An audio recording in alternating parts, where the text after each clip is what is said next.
Hello, friends, and welcome to the 8th episode of All New Snap Judgments. As always, I'm Roy Rogers, and joining me today is my friend and yours, Aaron Glazer. Glazer, my friend, how are you doing on these balmy summer days, the dog days of summer? I'm doing great. We're recording a little earlier. I'm going over to Mexico on vacation for a week next week, and I listened to a bunch of Final Fantasy VI music on my way home from dropping my son off to get hyped for the episode.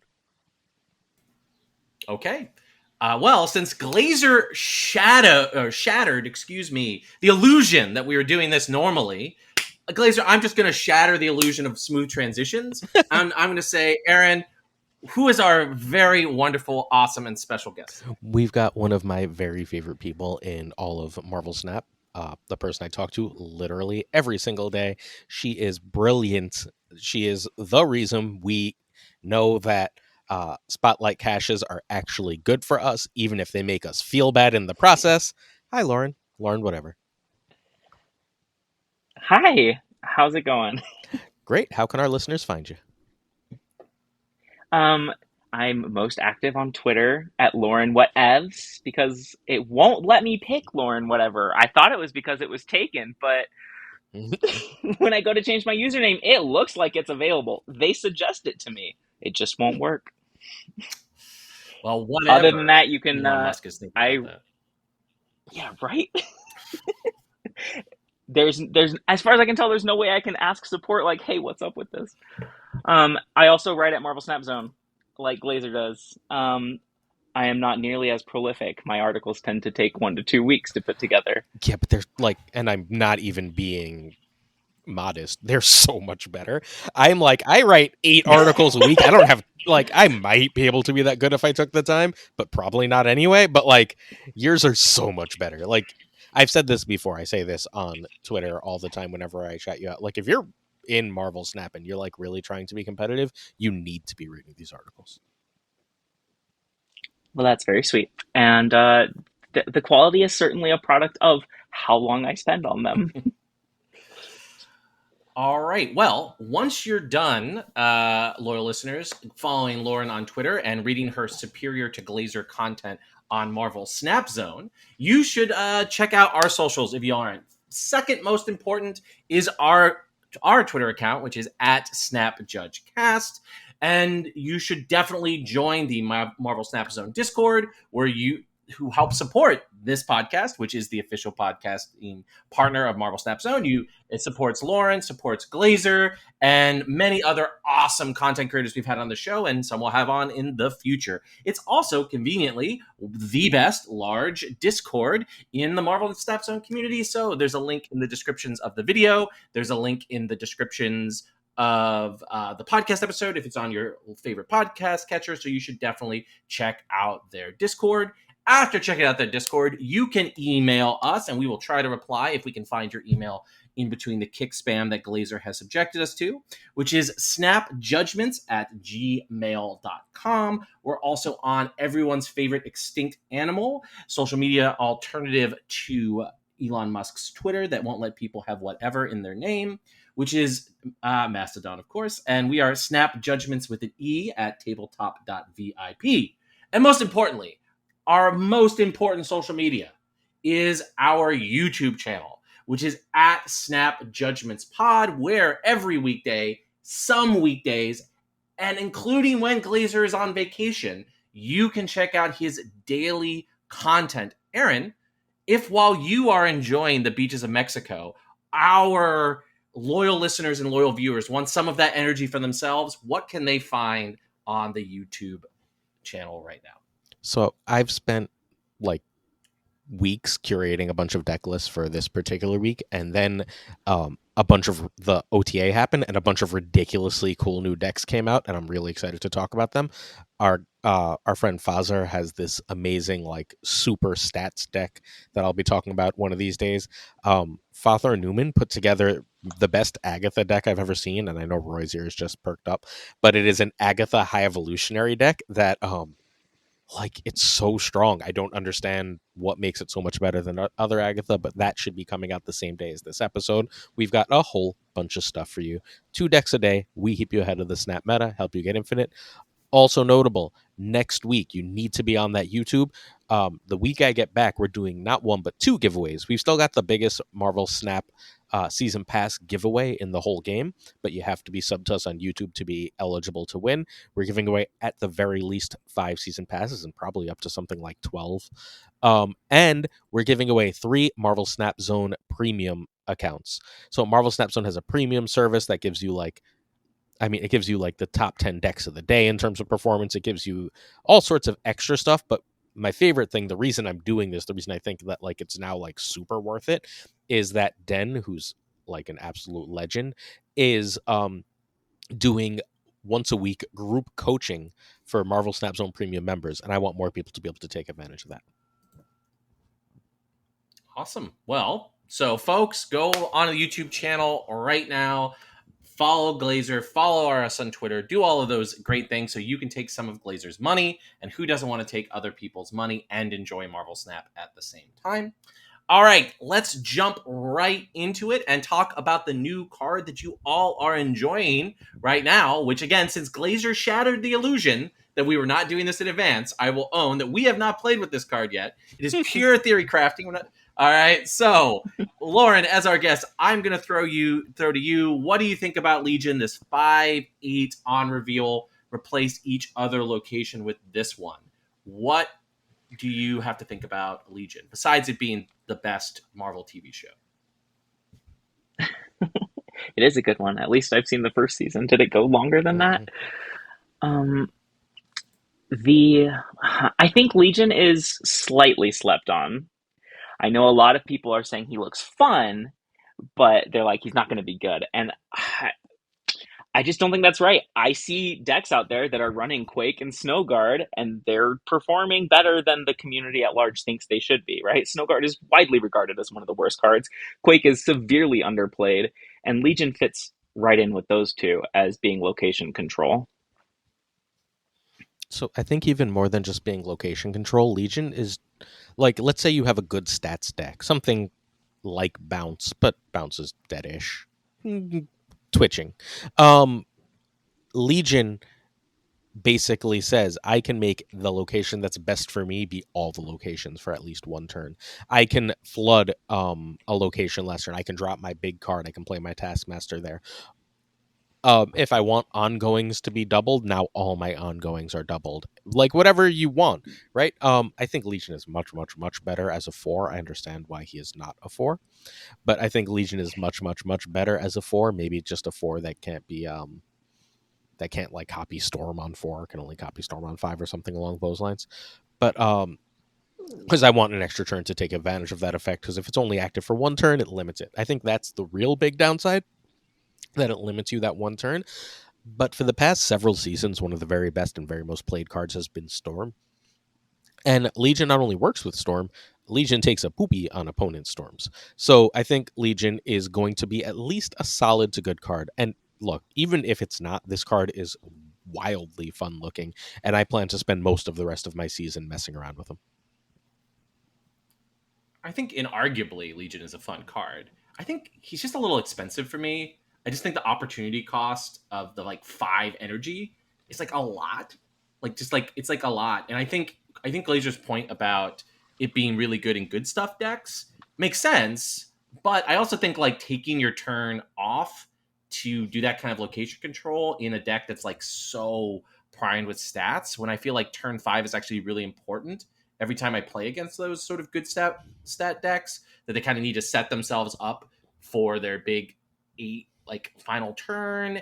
And this kind of can do sometimes, but there's going to be games where the locations are all firmly mid and just like paying 5 for 8. I don't know. It's just I feel like the numbers on the effect is really powerful, but I think the numbers on this card make it worse than it could, on a competitive level, than it could be if it was like a 4, like Glazer said, it had less energy, or even like cheaper and had, or excuse me, had less power and was even cheaper. I don't know. I feel like there might be at some point that this card gets adjusted sort of just to make it a little bit like cheaper and but like power wise really weak. But I get that does open up for some really unsatisfying storm gameplay. Although I do also think that like turning like a turn 4 storm into all the locations is also kind of obnoxious. So I don't know. This card doesn't entirely land for me as like a competitive card where I'm like, oh, I'm going to play against this all the time in the ladder and conquest. But definitely on a fun level, I think this is probably the most pure fun card that they printed this month.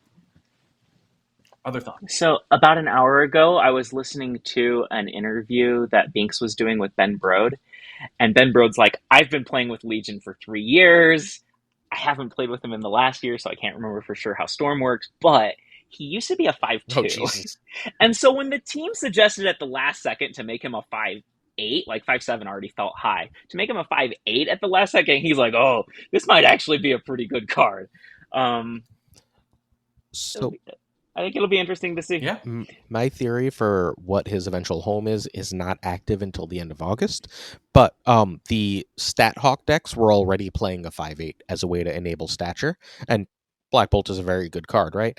But I think there's a deck that runs Legion and why is the name of the card now gone? Silver Samurai as a way to enable stature, and that's how the card ends up in the meta. It becomes like, oh, you can then play this on 5 or even 6 as a surprise to win a game, right? With stature if you're playing an earlier Silver Samurai. And then you can play a card like Dakin or Dakin. I don't actually know how to pronounce that because he's never been in anything live action. But you can play a card like Dakin there, and then you've got like a 3/8, a 5/8, and a 1/6 that you can all play in the last several turns. And I think that like ends up making the card reasonably powerful. All right. If folks don't have any, go ahead, Lauren.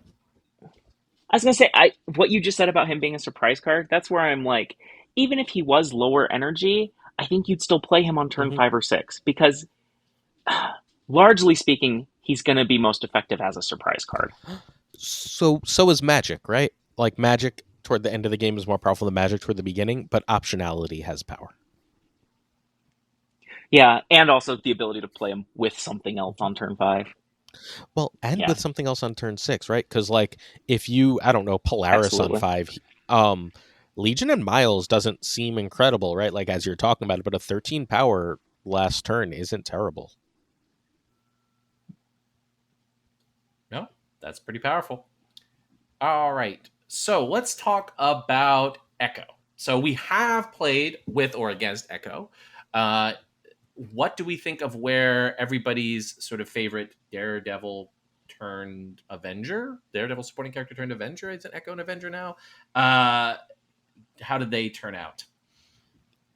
So I was planning what Roy has a hard time limit to see Barbie. I'm going to shatter all illusions this episode. So I was planning on repeating everything he said this section until he got really pissed, but I can't do that now because we have a hard time limit and it would kill the podcast. So I opened for Echo because honestly, I'm collection complete with Echo, and it felt kind of good, and I'm all about that endorphin rush. Also, ongoings are back in the meta, and so having Echo didn't seem bad. And I had 4 Spotlight caches, so there was no real like risk. I opened Echo in 2. I got a random, I don't care about it, Jubilee variant as my other card. But well, which would have been nice. Like I'm hoping they back pay us with that, but we'll get to that in a little bit. Echo has been good. She's been like it's nice protection, and since Killmonger has seemingly disappeared, I think Echo's like actually a good card. Is she worth 6,000 tokens? No, I don't actually believe so. But if you've got the caches and you're not planning on opening anything for the rest of the month, Echo is not bad, and Iron Lad is like at this point I feel like must have. All right, Lauren. So we've learned that Glazer misunderstands how Echo's powers work. It's not about like repeating people and what they say. So why don't you give your thoughts about this last week's card? Yeah, I have been looking forward to Echo the most ever since she was data mined. Is my number 1 card I've been looking forward to. So it's very exciting for her to finally drop. Maybe not with a lot of fanfare, right? Not a very exciting card, but the thing is, my favorite card is Valkyrie, and Valkyrie gets countered by opponent's ongoing power. And so to be able to throw Echo into a Valkyrie lane and prevent that was very exciting to me. How often has it actually worked? Not a lot, but it's kind of like you don't get to see it working because your opponent just avoids playing ongoing cards there. So it is still doing its job when it's doing that, right? Same way that a Cosmo just makes your opponent play on reveals in a different lane. It makes that lane easier for you to win. Uh, I have really enjoyed Echo in Conquest when my opponent has an ongoing deck. So she's not always playing with a lot of fireworks, but when she works, it's a lot of fun. It's a soft lane control, the same way that Goose or Cosmo is.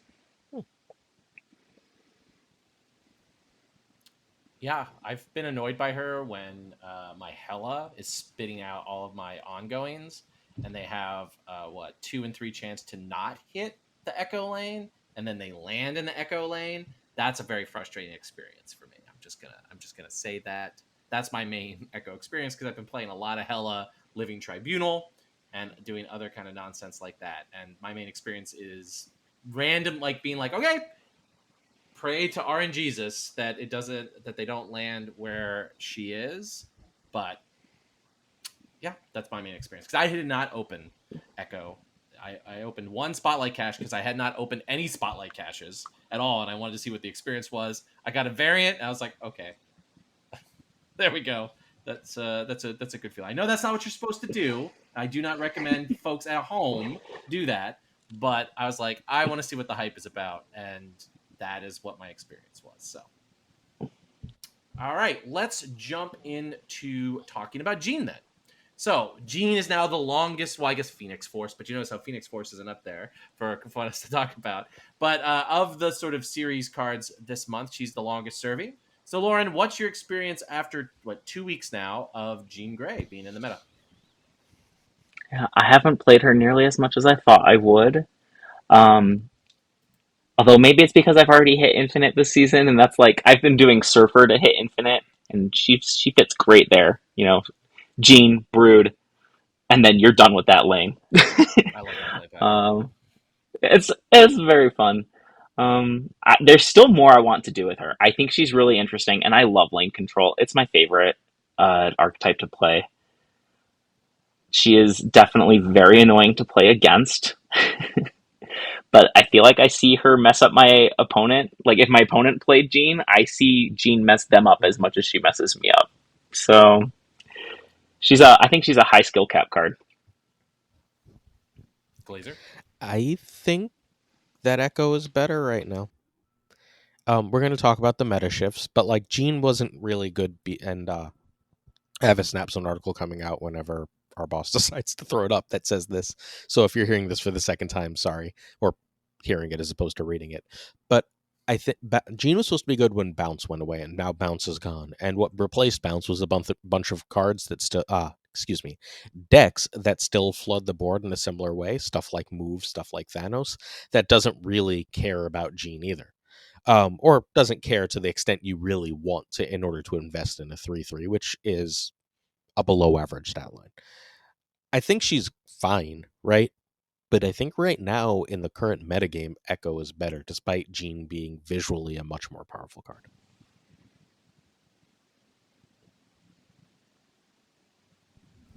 I don't have any strong opinions because I was playing a lot of her when I was playing Silver Surfer to climb out of the true basement of ladder. But I'm just like hooked on the Hella experience. So fun. And so I haven't played with her much, or played against her much. So I think that sort of says where she is sort of right now. But definitely, I agree with Lauren. I think that she's still good in Surfer, and I'll probably take that deck out for a spin this upcoming week because I do enjoy the new sort of Surfer build. So we'll sort of see, and maybe we'll have more to report when we record again. All right, so let's jump then into the core of today's episode. So we have Lauren here. This is the first true expert on Spotlight caches that we've had. There's been a lot of like hot air spewed by the hosts of this podcast, our guests. So it's good to have someone who has done the math, crunched the numbers, can say substantive things about it, besides secondhand, usually relying on Lauren and other people like her's work. So we've gone straight to the source. Lauren, Wait, before tell I'm so sorry. I want to add one more point. My favorite thing is yesterday, Canvas was like, "We crunched the numbers, and here's what we found." And like, then Lauren redid them. Was like, "No, I'm still right. Sorry." It was the best. I was like, I thought I was wrong, but no, I'm more right than I thought I was. I ran numbers again. And it's just like, yeah, I'm just gonna keep believing her until like proven otherwise. Good. go.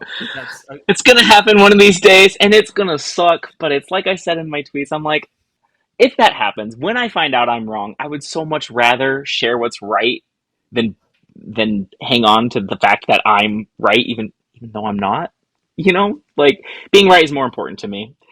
Sorry, being accurate, being correct is more important to me than somehow possessing a And superiority. it's really funny. It's not what I meant when I said anything like that. I was not. I know, no, you were clearly having on KM Best. No, you were clearly having like a crisis of confidence, and like much props to Cam Best because apparently he has enough clout that he helped get this changed. But like you were like, oh no, I got it wrong. And then you read them and you're like, no, like what? They're wrong. I'm fine, great. This is better for us. I was very it was like 1 a.m. when I found that, and I'm like, I'm so tired. I just laughed for like 15 minutes. It was great. Big fan. All right, sorry. Let's get Happy to have tickled you. All right, let's jump right in then. So first question.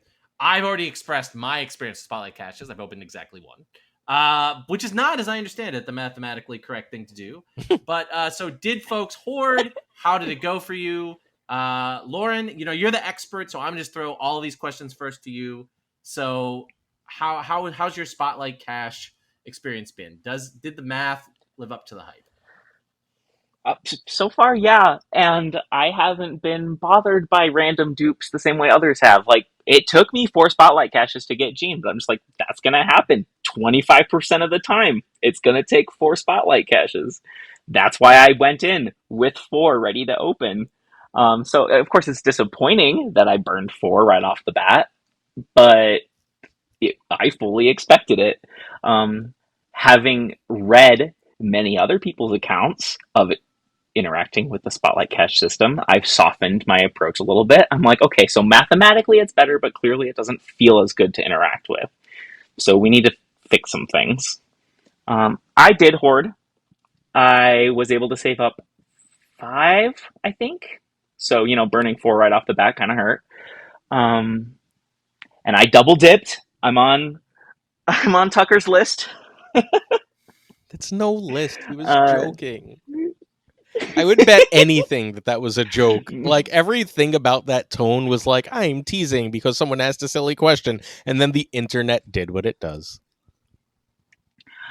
I think you're right that it wasn't like strictly serious, but I think it was to make the people who didn't double dip feel better. He's like, "Oh, I made the list and it's not that big," and the advantage they got wasn't that big. It was though. It was I got a pretty big advantage. I got an extra Series 5 out of tokens. Like, that's not cheap. Yeah, I mean, in the long run, it's just a dent, right? But for now, short run, yeah, it's a pretty big advantage to double dip. Advantage in what though? Like, I it's an advantage to you, but like it's not a zero sum game, right? Like, it's true. It's not like Magic the Gathering here, where if I own all of these Magic cards, no one else gets to own them. There's an unlimited number of these cards that exist out in the world. Like, the scarcity is 100% false, imposed by Second Dinner, right? So that specific like approach that people have, I just don't understand it. Like, I mean, I get that it like sucks that there's this opportunity that you maybe missed, but you didn't lose out on some sort of like fixed thing that you cannot get again. Like, you can still get Series 5, Series 4 cards by following this. It's like one small window of things that you missed. Like, it's just like so much like false like toxicity, I guess, about this like very narrow thing that if you didn't check Reddit that the day that it was a controversy, you wouldn't even know it's a controversy. There's probably 15 or more percent of our listeners here who have no idea what we are talking about right now. And that is great because it doesn't matter. All right, so so this upcoming week the contents are Legion, Darkhawk, and High Evolutionary. What do we think about sort of this round of Spotlight caches? And are you opening, or are you spending the sweet tokens? Lauren, what do we do with Series 4 cards? I'm with Buy them tokens. with tokens. I follow a system. That's what I'm doing. It's so. Can you explain why quickly? Yeah, absolutely. It's pretty simple. If you're collecting a new card in a Spotlight cache, whether or not it's a Series 4 or Series 5, it is going to take 2.5 Spotlight caches on average. In other words, they cost exactly the same in Spotlight caches. But if we buy them with tokens, a Series 4 card costs 3,000 and a Series 5 card costs 6,000. So, when you go the token route, a Series 4 card is half price. I do have. Oh, sorry. If you can spend your No, tokens, no, no. Go oh, ahead. go I have ahead. a caveat when you're done. Okay, I was going to say, if you're spending your tokens in a way that is going to let you skip the entire week of Spotlight caches, Mm-hmm. then you just get a save.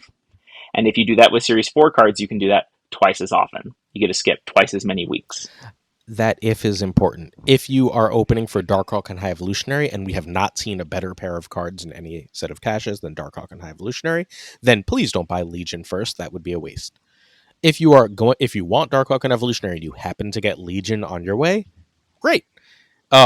If you have opened Darkhawk and Evolutionary and not Legion, and you have the tokens, and you want Legion, I still strongly suggest you then buy Legion. Does that make sense?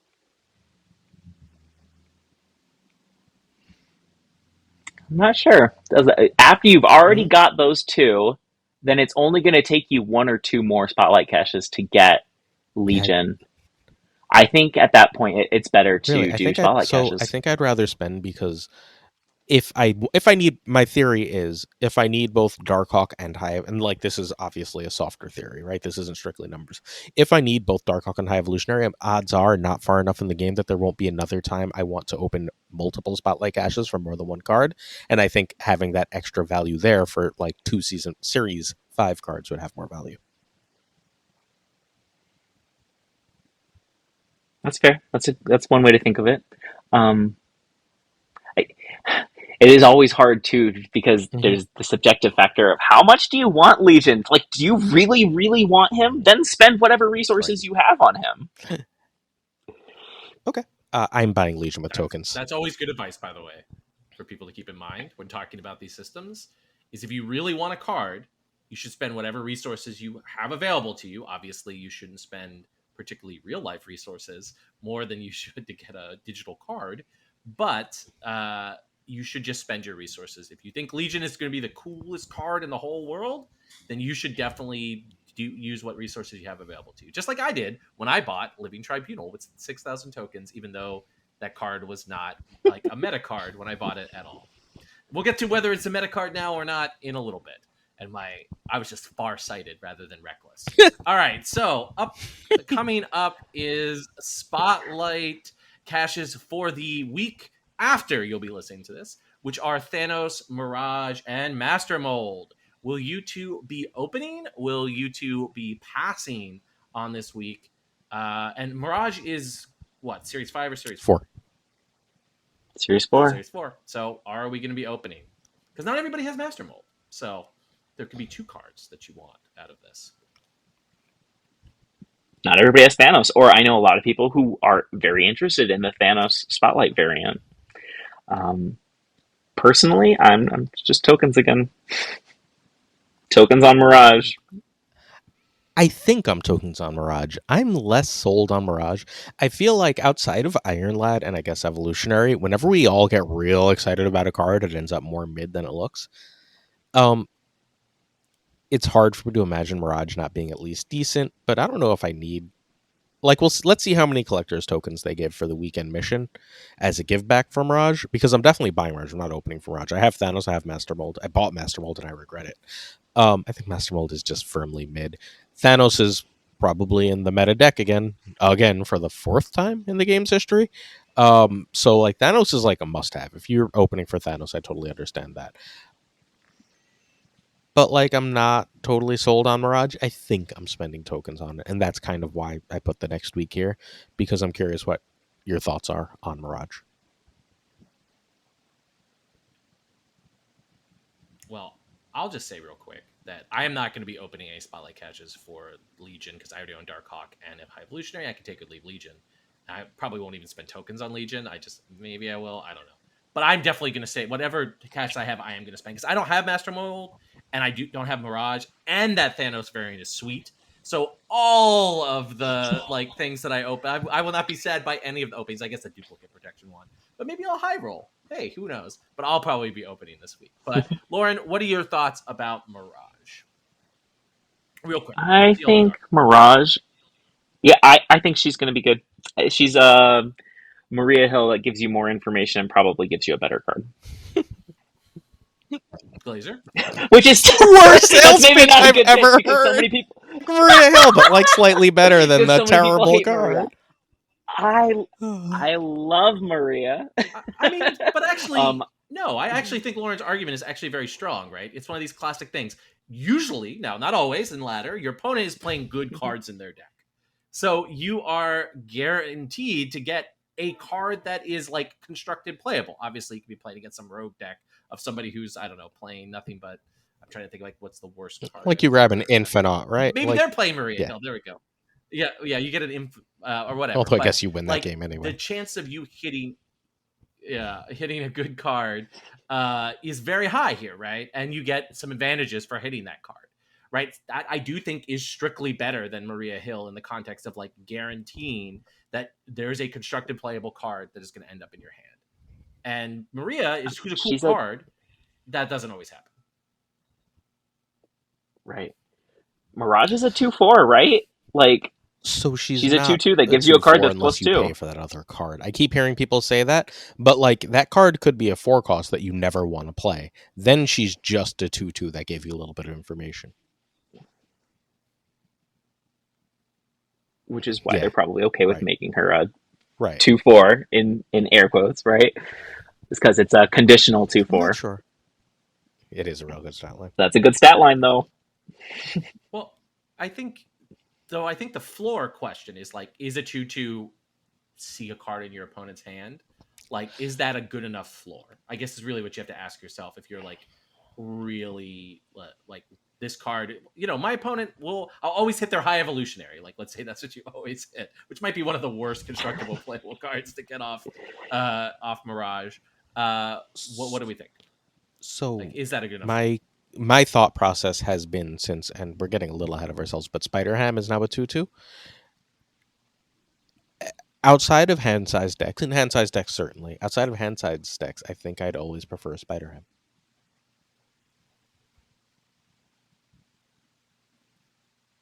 Lauren?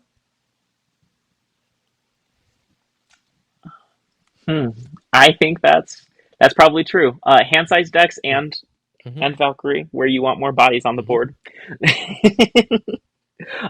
Yeah, Spider-Ham is a bigger disruptor, right? All right. So we go ahead, Lauren. Sorry, did you have something wanted to add? I was going to say, I think I agree. I think given the two, I think I would pick Spider-Ham. Which I think is why it's a valuable comparison. Completely fair. Yeah.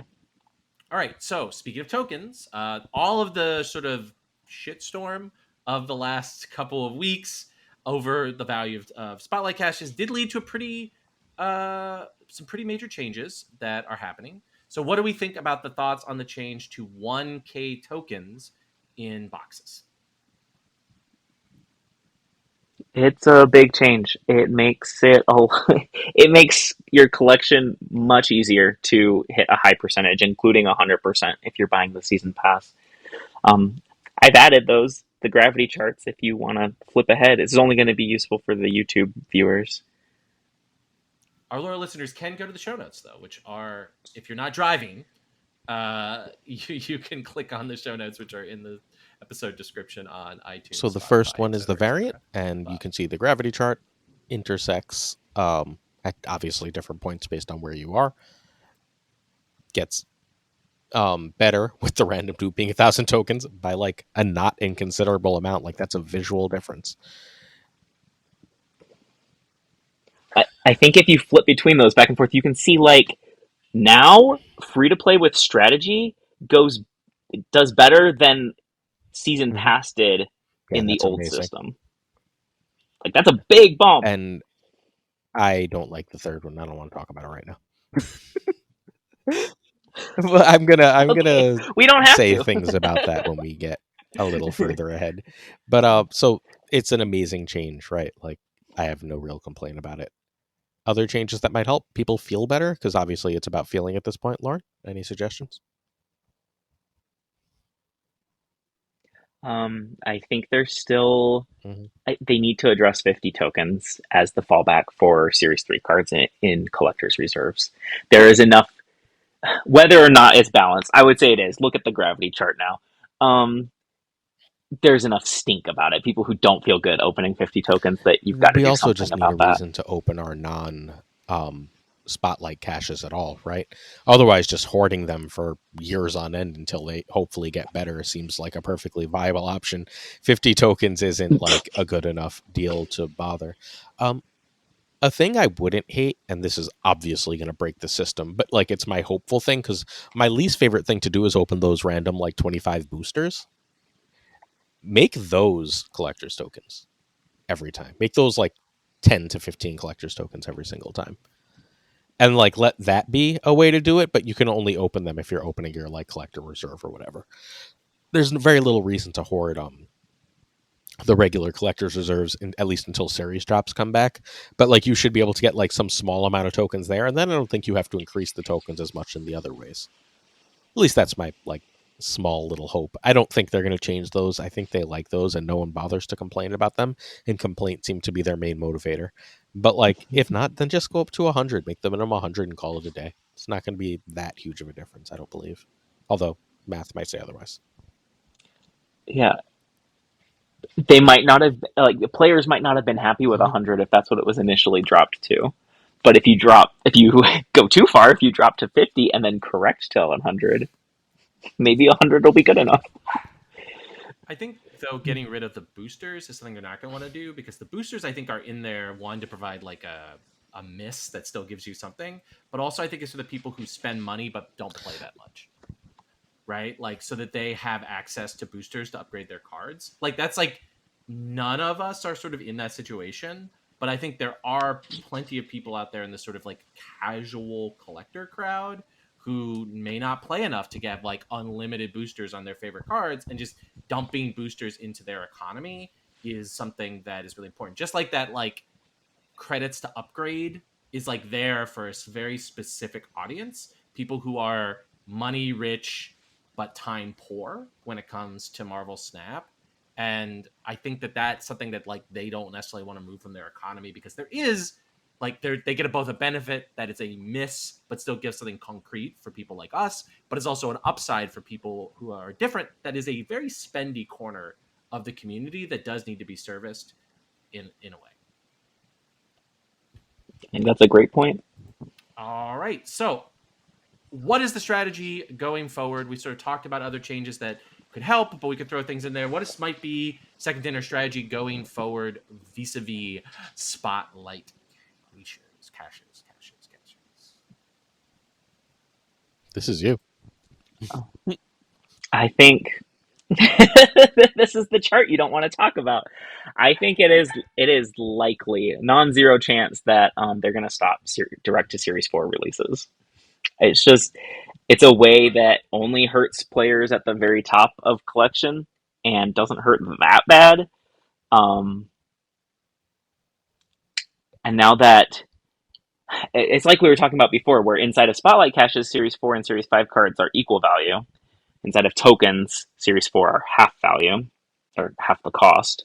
Um, and so for players who are collecting primarily through Spotlight caches, whether or not a new card comes out to Series 4 or Series 5 doesn't matter.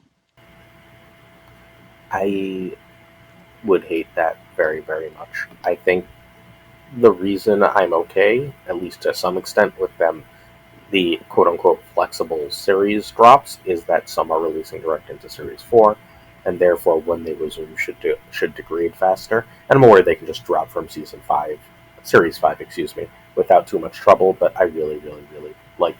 It's impossible for me to overstate how much I do.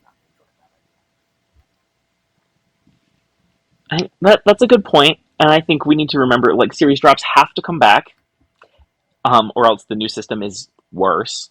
They have to come back, and there are cards that if they stay in Series 4 and Series 5 for a long time, then we're going to be seeing lots of Spotlight variants for them.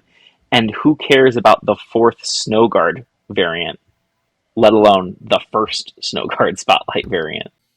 All right, let's put stoplight caches behind us for now and jump into probably the biggest OTA balance changes that have happened since the beginning of OTA balance changes. This is like huge meta changing. Like I think everybody was surprised when the patch, like I guess not patch, when the OTA flew over the magic internet land and the internet fairies delivered this to us. Let's start at the top here of our chart that the loyal viewers can see, which is Kitty Pryde, who big changes. She only gains 1 power each turn, but each turn that she's returned. But now starts at she's a 1/2. Lauren, what do you think of changing to everybody's sort of favorite Excalibur member?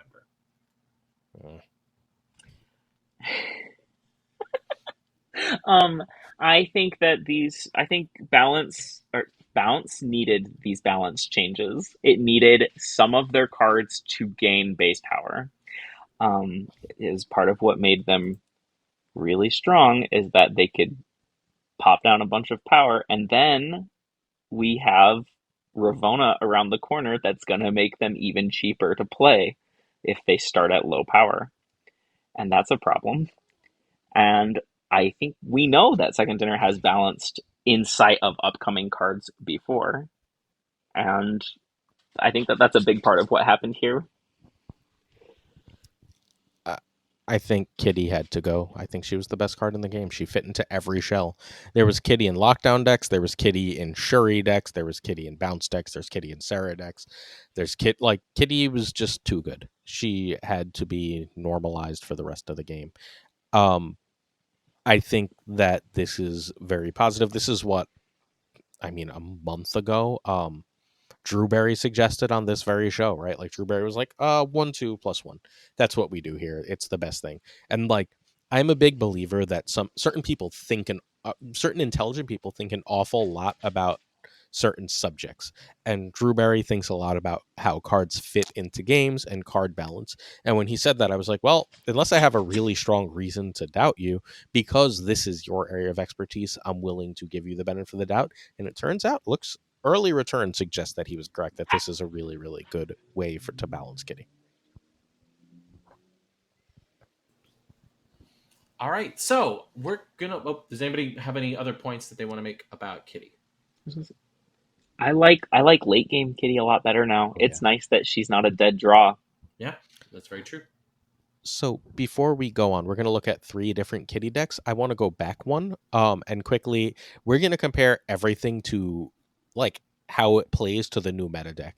There was a tournament this past weekend, which is the second tournament in a row, won by a version of W, last week's guest, former Wawalos, Thanos build. So it won 2 weeks ago, then won again this week, but was also 25% of the meta.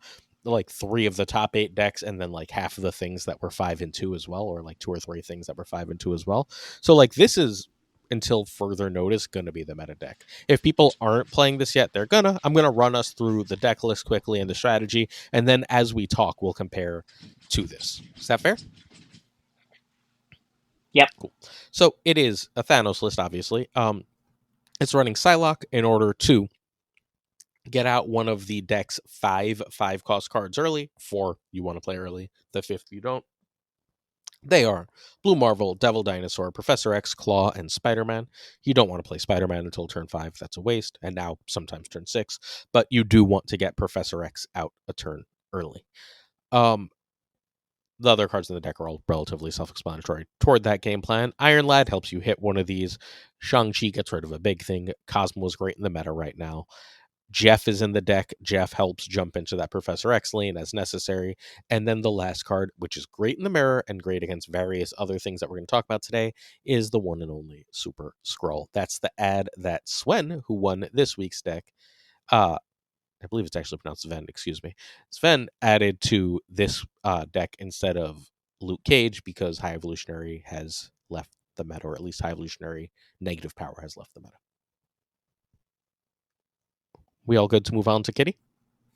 All right. Yeah. How does Kitty and Kitty decks compare to this sort of top dog? So last week, this we can dismiss relatively quickly. This is what the change killed. There is a KM Best Shuri Cat deck that was pushed in 2 weeks ago's tournament that has fundamentally disappeared from the meta.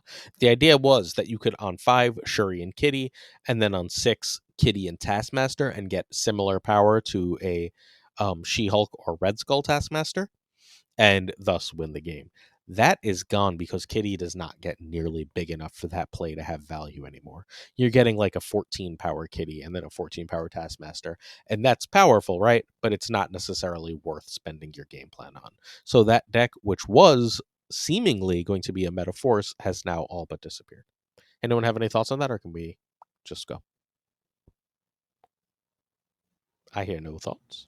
I'm good. All right.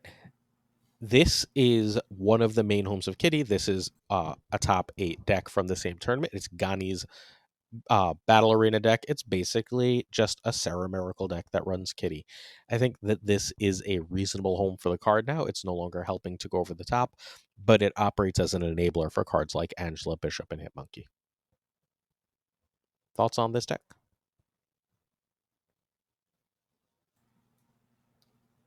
Seems like a natural home for Kitty Pryde in the sort of post nerf world. Like these are the kind of cards that it makes a lot of sense to be playing with her. Like I think I think you have to lean more on sort of Sarah now than you maybe had to in the sort of like previous world. It's also interesting. I'm just double checking to make sure I'm not crazy that there's no beast anymore. Mm-hmm. I think also sort of shows you the direction that it's moving in, that it's sort of like I think a little closer to where Sarah was when we started playing this game last fall. Even though there's some obviously additions of newer cards, but it's sort of I think closer to sort of a classic Sarah. So it sort of makes sense to me as a good starting point for Kitty, people who are experimenting with the new Kitty. I think you nailed it by saying she's enabling the other cards. Like that's how you make up for her loss of power, is by having the ability for her to be played many times, using that with other cards to get the power that is missing now. Fair enough. We're going to move relatively quickly through these decks. And lastly, this is the original Kitty Bounce. Lambie a couple days ago said that this deck was still good. Fundamentally, what the deck does is it removes Spider-Ham, who's no longer a good value for the deck, and replaces it with Wasp, because Wasp works as a 0/3 on the last turn for Hitmonkey. Lambie says this is just as good, and I'm going to be blunt. I don't believe him. Does anyone have any thoughts on this? I played it like 3 times, and it was fine. Like, it's still good. It can still go off, but it felt, I think the word I want to use is fragile.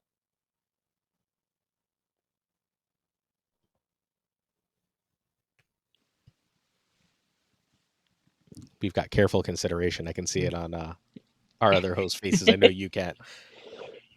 But You want to go ahead here, Lauren, or do you want me to go first? I mean, obviously it's not as strong. Kitty is nerfed, and there's nothing to make up for that fact. But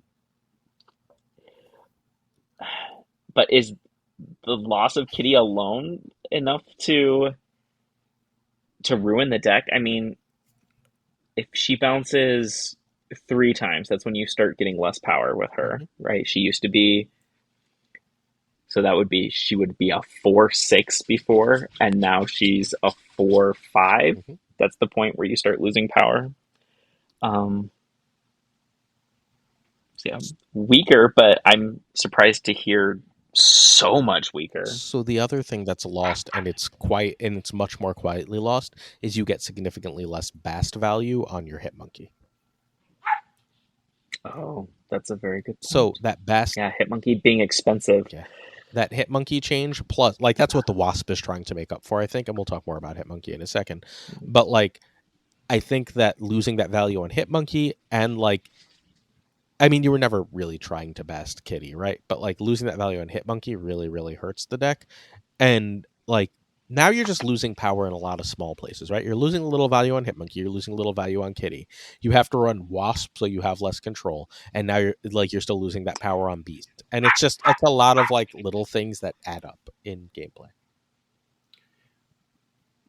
For me, I think this deck, like Bounce, because it's a sequencing based deck, always has a higher skill floor than other decks, I think, in Marvel Snap. That doesn't mean it's like unplayable, but I think it always had that. I think though the work that people like Cam Best and Lambie and many other content creators, I don't want to like leave people out, but those are sort of two that I've seen good bounce decks from before pre the Kitty Blade, is that they had distilled it down that it was more idiot proof.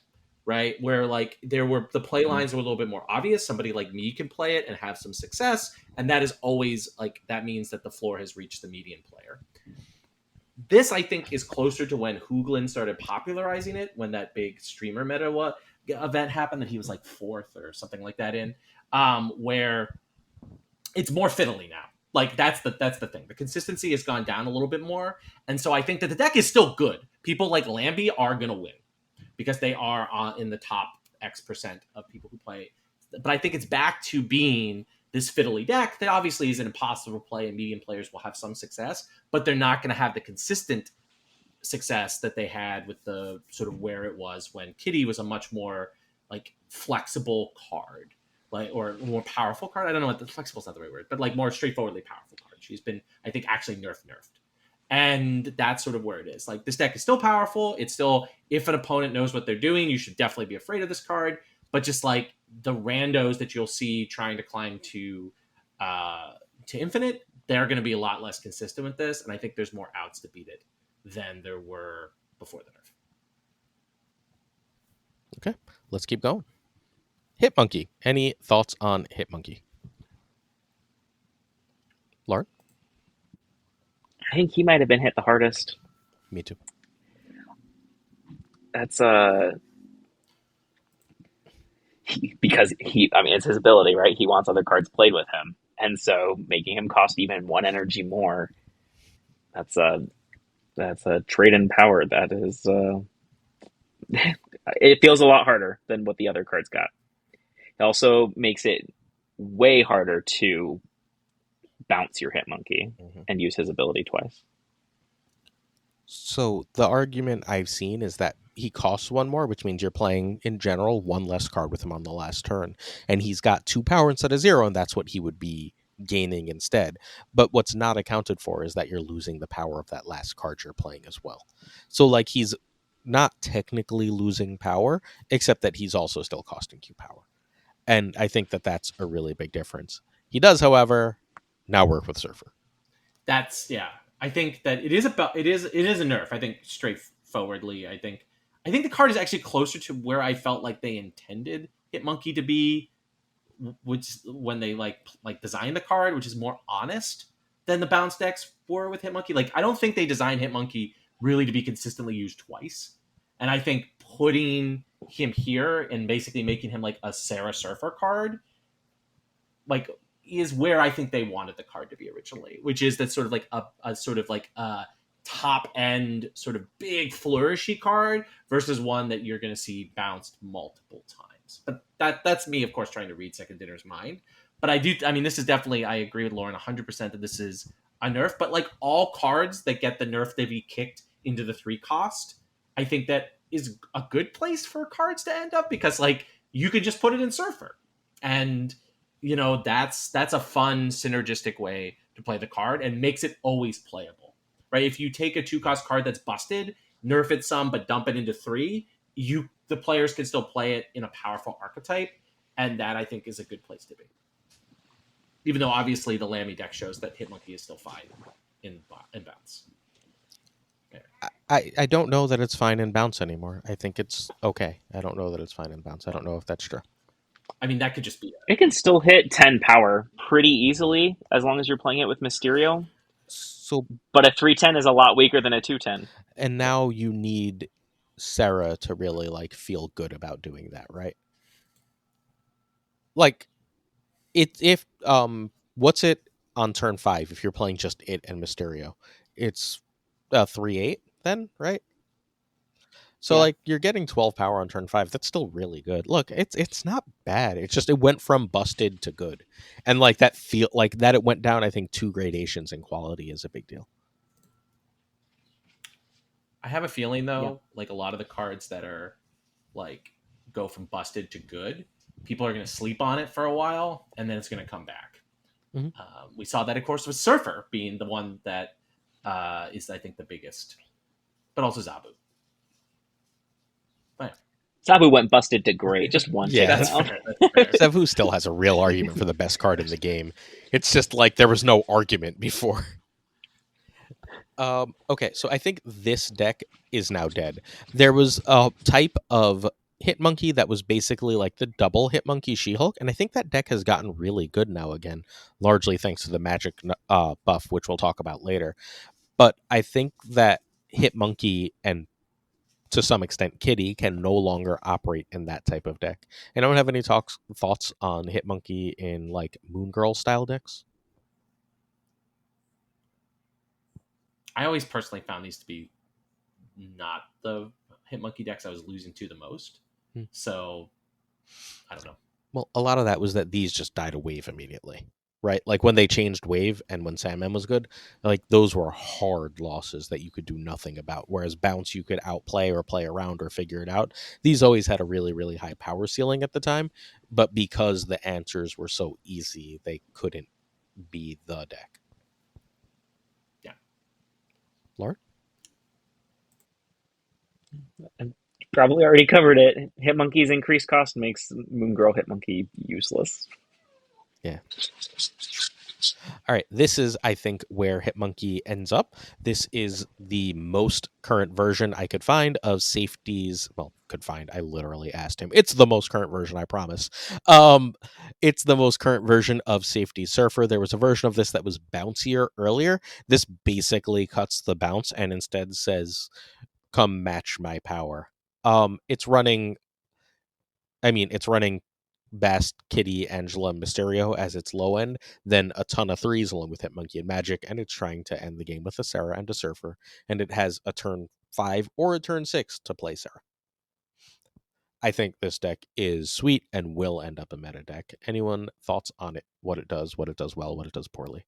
There's a card missing, like a huge card missing. Is that Rogue supposed to become a Jean Grey or something? No. Brood. There's no Brood in a yeah. Surfer list.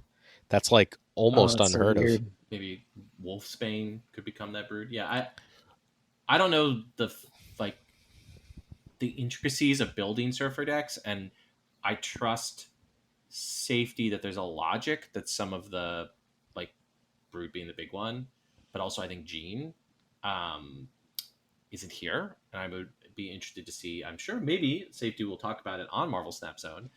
What the logic is for the specific like flex slots. Listeners should hear in my tone of voice the like scare quotes of the flex slots thing there of what that is. That's sort of where I'm most interested to see. But I think on a natural level, and I really love Magic being in here. I think that's like super good in Surfer. But I'm almost surprised there's no Wong. Like, Wong is how you make Wolfsbane Hitmonkey better than Brood. And then Double Silver Surfer is amazing. Agreed. To me, that would be the Shang-Chi spot. I think we're about to enter a meta where Shang-Chi has a lot less value, or is at least a lot harder to play. And we'll talk about some of why that is later. But I don't think it's as easy to just be like, well, I'll have something to Shang every game. I think Shang is much more likely to be a dead Yeah. card now than he was 5-6 days ago. But I also like this because a turn 7 Hitmonkey starts to look real good, especially if we add Wong to this deck. But if Cosmo is back in the meta, is it better to just not foreshadow where you're going to play these cards with Wong?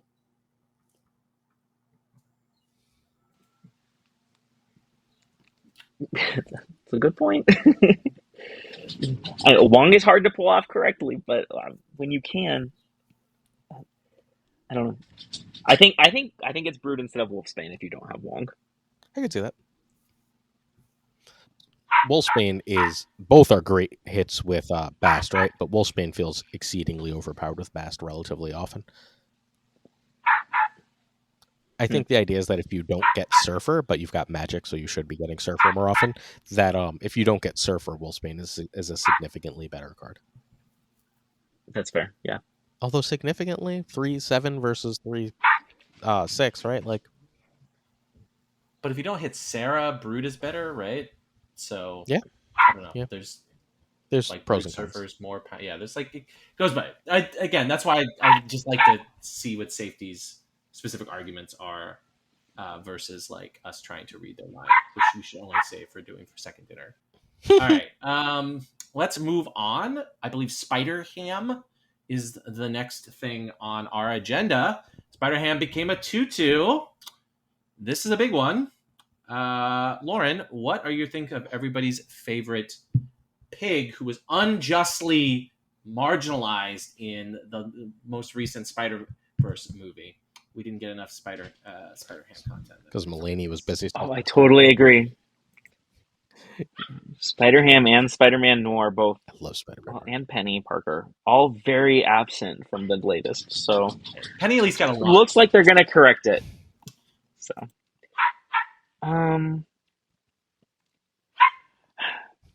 I like this fix better than keeping him at 1/2 and making it so you can't see what card you're turning into a pig.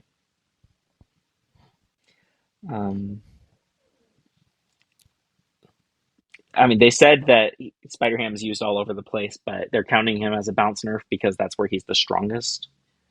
And he is one of the strongest cards in bounce, or at least was. It might be the type of decks that I'm playing, but when I got Spider-Ham bounced against me and I got hit twice, it was almost always hitting my pig. I don't look. The win rate was high enough, right? Like it was the third highest win rate in the deck, but I think that has less to do with that it was bouncing and more to do with that it was crazy strong. And I kept trying to tell everyone that. And people were like, "Yeah, it's fine. I'm not sure how to feel about this." I was like, "It's crazy strong, but hey, you believe what you want." I think this is like one of the ultimate 12th cards now. Like you're going to be deciding between this and Jeff a lot for your 12th card. When you're like, what do I want to do? Like, do I want to try and hit their Hela, if Hela is meta, right? Or do I want to try and get into their Professor X lane? And like, that's going to be the decision you're going to be left making. And I don't know if it's as good as Jeff right now, but I think that this is probably closer to where it needs to land for the health of the game. Yep. Sorry, go ahead, Roy. Well, I just wanted to say sort of Spider-Ham is his most like healthy when he's suppressing decks like Galactus, right? And making Galactus players have a legitimate like risk of this card. But I think he's the least fun when he gets bounced. And, you know, like Lauren has a good point that just hitting pigs multiple times is a thing that can happen. But like it also like I was playing enough of the like Sandman decks that like my 2/6 drops in there were like hit. And that wasn't like super fun, right? And like I think that like future proofing Spider-Ham's effect where he can still be a card that someone wants to play if they just like Galactus or Living Tribunal are like the things that they hate more than anything in the world. They can still have Spider-Ham and feel good about playing Spider-Ham, but just like the obnoxious, like every expensive card in the most fun cards theoretically to play if you're playing them honestly, the most expensive cards, which Second Dinner does want to encourage people playing these fun, flashy cards that cost 6 energy. Like I think this is kind of the safest place for Spider-Ham to be to prevent him from like strike to get that balance between like escape valve in the metagame, but also like not an NPE suppressive experience for fun, good stuff decks that are generally healthy for people to be playing. So that's sort of my take. I'm mostly pro this. But so does anyone have any places that you think the ham fits in the game? Because I think I have one more besides the next slide. Okay, so I think your argument about 12th card was the right argument. So So everyone stopped playing High Evolutionary Lockjaw, like everyone, as in one person brought it to the tournament. It's like almost completely unplayed now, which is mind-boggling to me given the sheer like minuscule scope of those nerfs. But that one person that brought it to the tournament yesterday made top 4. And like it's literally my spicy hot dog build. Oh no, it's not. Sorry, it's the original build that was running like Infinite and Spider Ham. And like it's still great. The deck is still super powerful, and Spider Ham is incredible in it at basically saying, I don't want you to disrupt me. I'm gonna do powerful things. And that deck should still exist. I don't have any decks for that. That was my deck, but I didn't realize it when I made the slides because I made it before the tournament. Oops. All right, let's talk about Phoenix Force and Ghost Spider, which are the straightforward buffs of that we've gotten to here. Phoenix Force goes down in the cost, but also goes down in the power. But that's sort of where the price you pay for going down to a very powerful cost slot of 4. And then Ghost Spider also goes down to becomes a 1/2. These are big changes. We're going to talk about them together. For me, I'm just going to sort of lead here. I was really impressed by their willingness to adjust Phoenix Force down, or like up, I guess, in power level, which is kind of admitting that they failed with their marquee card in a way that they've never done before. Like in the month that it's released, right? Like Zabu got corrected, Silver Surfer got corrected, but they all got corrected after their month in the sort of spotlight. The fact that they're willing to say, "Oh, we screwed up with Phoenix Force," I think is actually a good sign that they might be more willing to be a bit more conservative with their Season pass. Season pass cards. There we go. My brain was working. In the future, to sort of like, okay, yeah, we put this a little low. We're gonna raise its power level, which is, I think, a better experience than the Zabu Surfer experience, where we shot high and then we we need to adjust it in the future downwards. Like, it's always better for your cards to get better than your cards to get worse, particularly cards you paid money for. So, yeah, that's sort of my thoughts about Phoenix Force. Other Lauren? thoughts? Oh, and Ghost Spider, I guess, but I don't have strong Ghost Spider feelings. They've said, this is for both of them, they've said before that they have to be really careful with move because it is a hard deck to read for opponents, and it is right on the edge of being way too powerful. Which might seem weird because move normally doesn't hold that place in the meta, right? We don't feel like it's too powerful, but the devs feel like it is on the edge of being too powerful. And so they kind of said with these buffs that they were cautious with the original release of Phoenix Force and Ghost Spider. And I think now it's possible they overcorrected, although I don't know if we'll ever see move take over the meta because it is a complicated deck to play. We're going to talk about a deck in a little bit that I think is the best deck in the game, and its win rate does not support that at all. And I feel like I can't lose with the damn deck. Like, I feel so overpowered when I play, and I keep misplaying. Right? Like, I've accidentally several times managed to copy my Ghost Spider with a Taskmaster and still won. Because, like, I'm like, I want more move. And then I'm like, okay, Taskmaster. And I'm like, oh, right. I have to do that. Stupid brain. Fine, right? Like, not the end of the world. But, like, you just I think Phoenix Force has a real argument for the best card in the game right now. It's a high skill cap card, but that it can put 8 power things all over the board. We learned that was extraordinarily, like, crazy powerful when the Stats Hawk deck was the meta, and I think that plus the multiple man play is crazy strong, and it's very easy to do a classic Shuri Red Skull play with Human Torch and Taskmaster, especially if Killmonger isn't in the meta. And Killmonger, people seem to have gone, bounce is gone, woohoo, no more Killmonger. And that's like bonkers to me, but I'm sitting there with 28 and 56 power Human Torches fairly regularly. And I'm just like, all right, there's the, we'll talk about it later, but there's the, everyone keeps telling me how powerful the surfer deck is, the negative surfer deck is, and it can put a lot of power on, right? Like, my Human Torch is sitting there at 58 power, and I'm just like, all right, well, enjoy your 36, I guess. Like, I'm still beating you by an Infinite plus.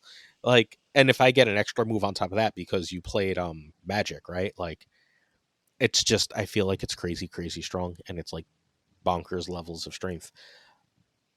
Ghost Spider is now like another ultimate filler card. If you have room for a 1-drop, I think this is almost certainly the 1-drop to play. Like, it's I love the Ghost Spider change. so it's almost like anti Iceman, where Iceman is like the 1-drop you want to play if you want to be playing something on curve. If you want to be playing something off curve that's going to give you some extra value later, Ghost Spider is absolutely stellar. Like, absolutely stellar for that. Uh Sorry, a little fly flew by. Not that anyone saw that, but you two. Okay, I have a question beyond the power, though. I think that they are intentionally signaling to the audience that season pass cards will be powerful and meta. I think that between Nimrod and the buff to these two, that's what they want us to know. Do you believe that's the case or not, and why? Don't forget about Fury. Oh, right. I did forget about Fury because I was that. I don't. Does Fury even mean- count as a season pass card at this point? It was a beta card. Like I mean, it's not everybody's an OG beta player, but I'm not. So, is that their intention? Are they basically going to make these cards all season pass relevant? I think absolutely they will. They do not want to lose the perception that the season pass is worth buying. But that increases the perception that they're pay to win. It's true. But I guess it's how pay to win is it, right? If the old season pass cards are good too, and those become available slowly. If they were keeping the schedule with anything for the old series drops, I wish it were season pass cards. I think that's a huge mistake. Go ahead, Roy. I think it's pay to win, but it's like pay to win. Like the relationship is 1-1, right? Like I pay $10, I get powerful card.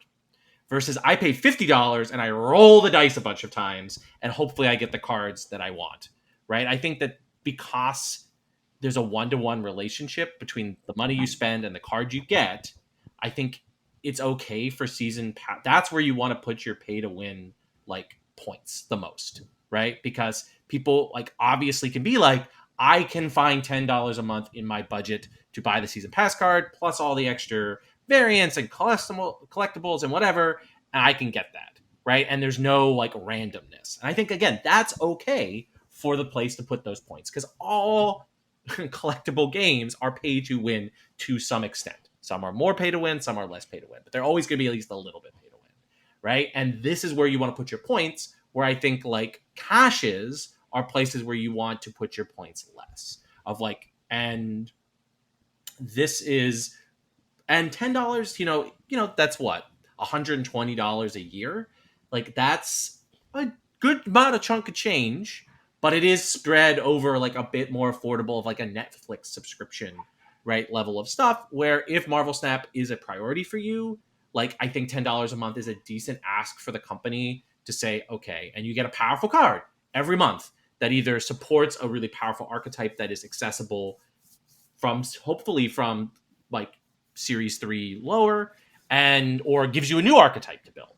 Like I think, and so far I think they've done mostly an okay job with that.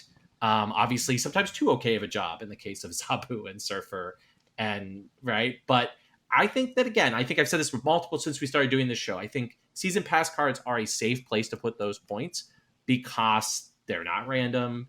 There's obviousness like to what you're getting, and it's fairer in the sense that again, you put in your $10, you get the card. Versus like there are those people who said I spent $200 on caches and I didn't get Black Panther, I didn't get Thanos, I didn't get Galactus, right? These are Black Panther was a series card, or it was a season pass card, but these days, right? Like they want these powerful cards, but the just rolls aren't good enough. There's no rolling besides does your income high enough to afford $10 a month for the game. Which, anyway, that's my take on season pass cards.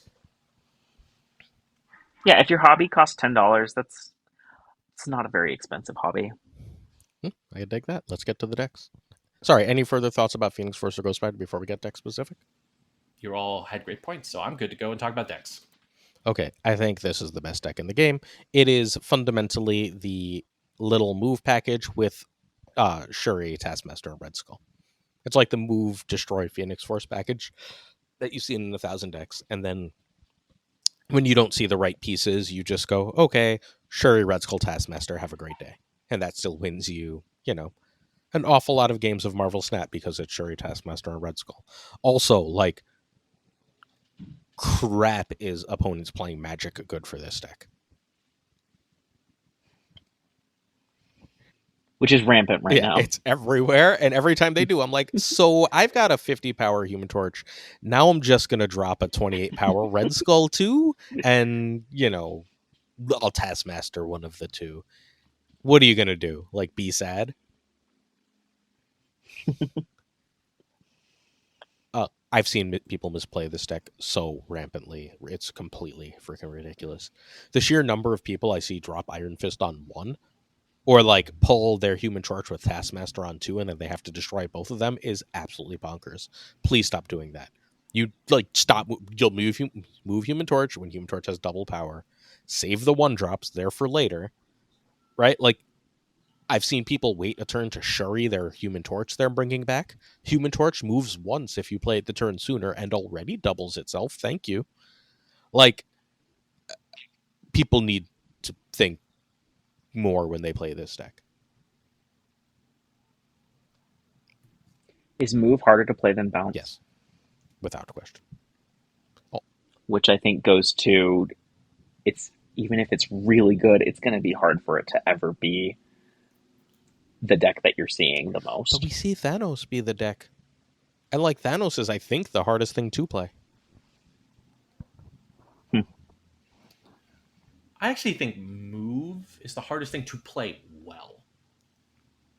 Right? I think that Thanos, is hard to play at like a high level, but I think at the end of the day, if you draw your stones in the like before you draw your expensive cards, like just playing stones and drawing cards can get you somewhere.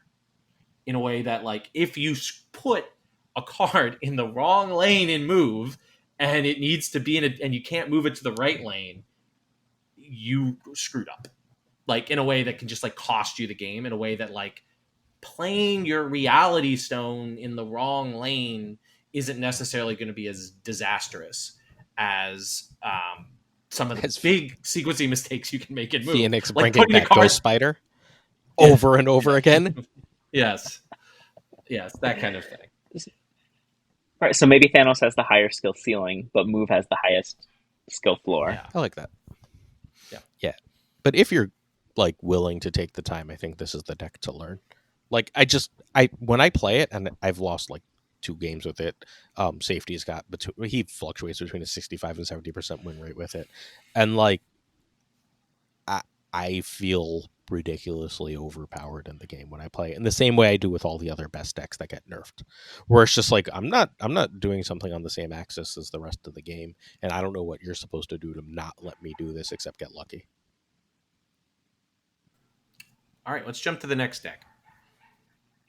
This is the one that most people are playing. This is a relatively similar deck. It is the same basic concept as the previous deck, except it's running, instead of Shuri, Red Skull, Taskmaster, it's running Shuri, Nimrod for the extra destroy end of game, Hulkbuster for when you don't decide to destroy your move cards, and and Heimdall as a top end. I like this deck less, but like, I think it's still probably tier 1. This is, I believe, what Dara is playing. Heimdall to end up with 4 or 5 multiple men is pretty strong. Yes, it is. Yeah. I think Nimrod's an interesting inclusion here. I think I would need to see this deck or play it more to kind of like really wrap my mind around like having an additional out for your Carnage and it doing things like more, if you don't have Phoenix Force, like how valuable that is, like doubling down on Carnage in that way. I don't know. Like because I guess we have Venom too. So yeah, the idea is You can do the bouncy thing, Yeah. the ping pong. You do the ping pong and just put like 28 power in a couple locations and say, good enough. It's the same basic concept as the Shuri Taskmaster, except it's got one more piece. The Shuri Red Yeah. Skull. I don't know. But it does Yeah, have Heimdall. I wish I could fit Heimdall on the other one. Heimdall's good. And it does have Dagger instead of Torch. You can run Torch instead of Dagger. I think you're basically choosing between the two and all the different versions of this. Well, And like you said, Killmonger is disappearing quickly. here is my lukewarm take on Heimdall. I actually think Heimdall is the card that has the highest skill floor of any of the move cards, because the number of games that I have lost or would have lost if my opponent didn't play their Heimdall. They had literally just played any card, and I know they're not bots because they are just spamming emotes or whatever. Like, they just play the Heimdall, and I'm like, wait, no, why did you play Heimdall? Like, literally, you could play no card, and I would have lost. But you played Heimdall, and it shifted the power, like, awkward way, and I win. And I'm like, okay, cool, thank you for playing Heimdall. Like, that's where I think avoiding Heimdall actually is a good place to be if you're trying to learn the basics of move, because Heimdall, I think, has a huge amount of like power to him, but he's also a trap card, and he's not, and in a way that I think a lot of other, like the previous deck, which I did not have Heimdall, correct? I just want to double check real quick. Yeah, is a safer deck to learn playing move than a Heimdall deck, because Heimdall will win you a lot of games that are just like easy to win, and it becomes a lazy like crutch. That. Yep. So I dig that. All right, next one. Yep. This is J-Hug's pure move. This doesn't bother with any other game plan. It's just like, you know what I'm going to do to win games? I'm going to play one of my move cards with Hulkbuster on it, hopefully Hulkbuster, or one of my move cards with Phoenix Force, and then just win with move.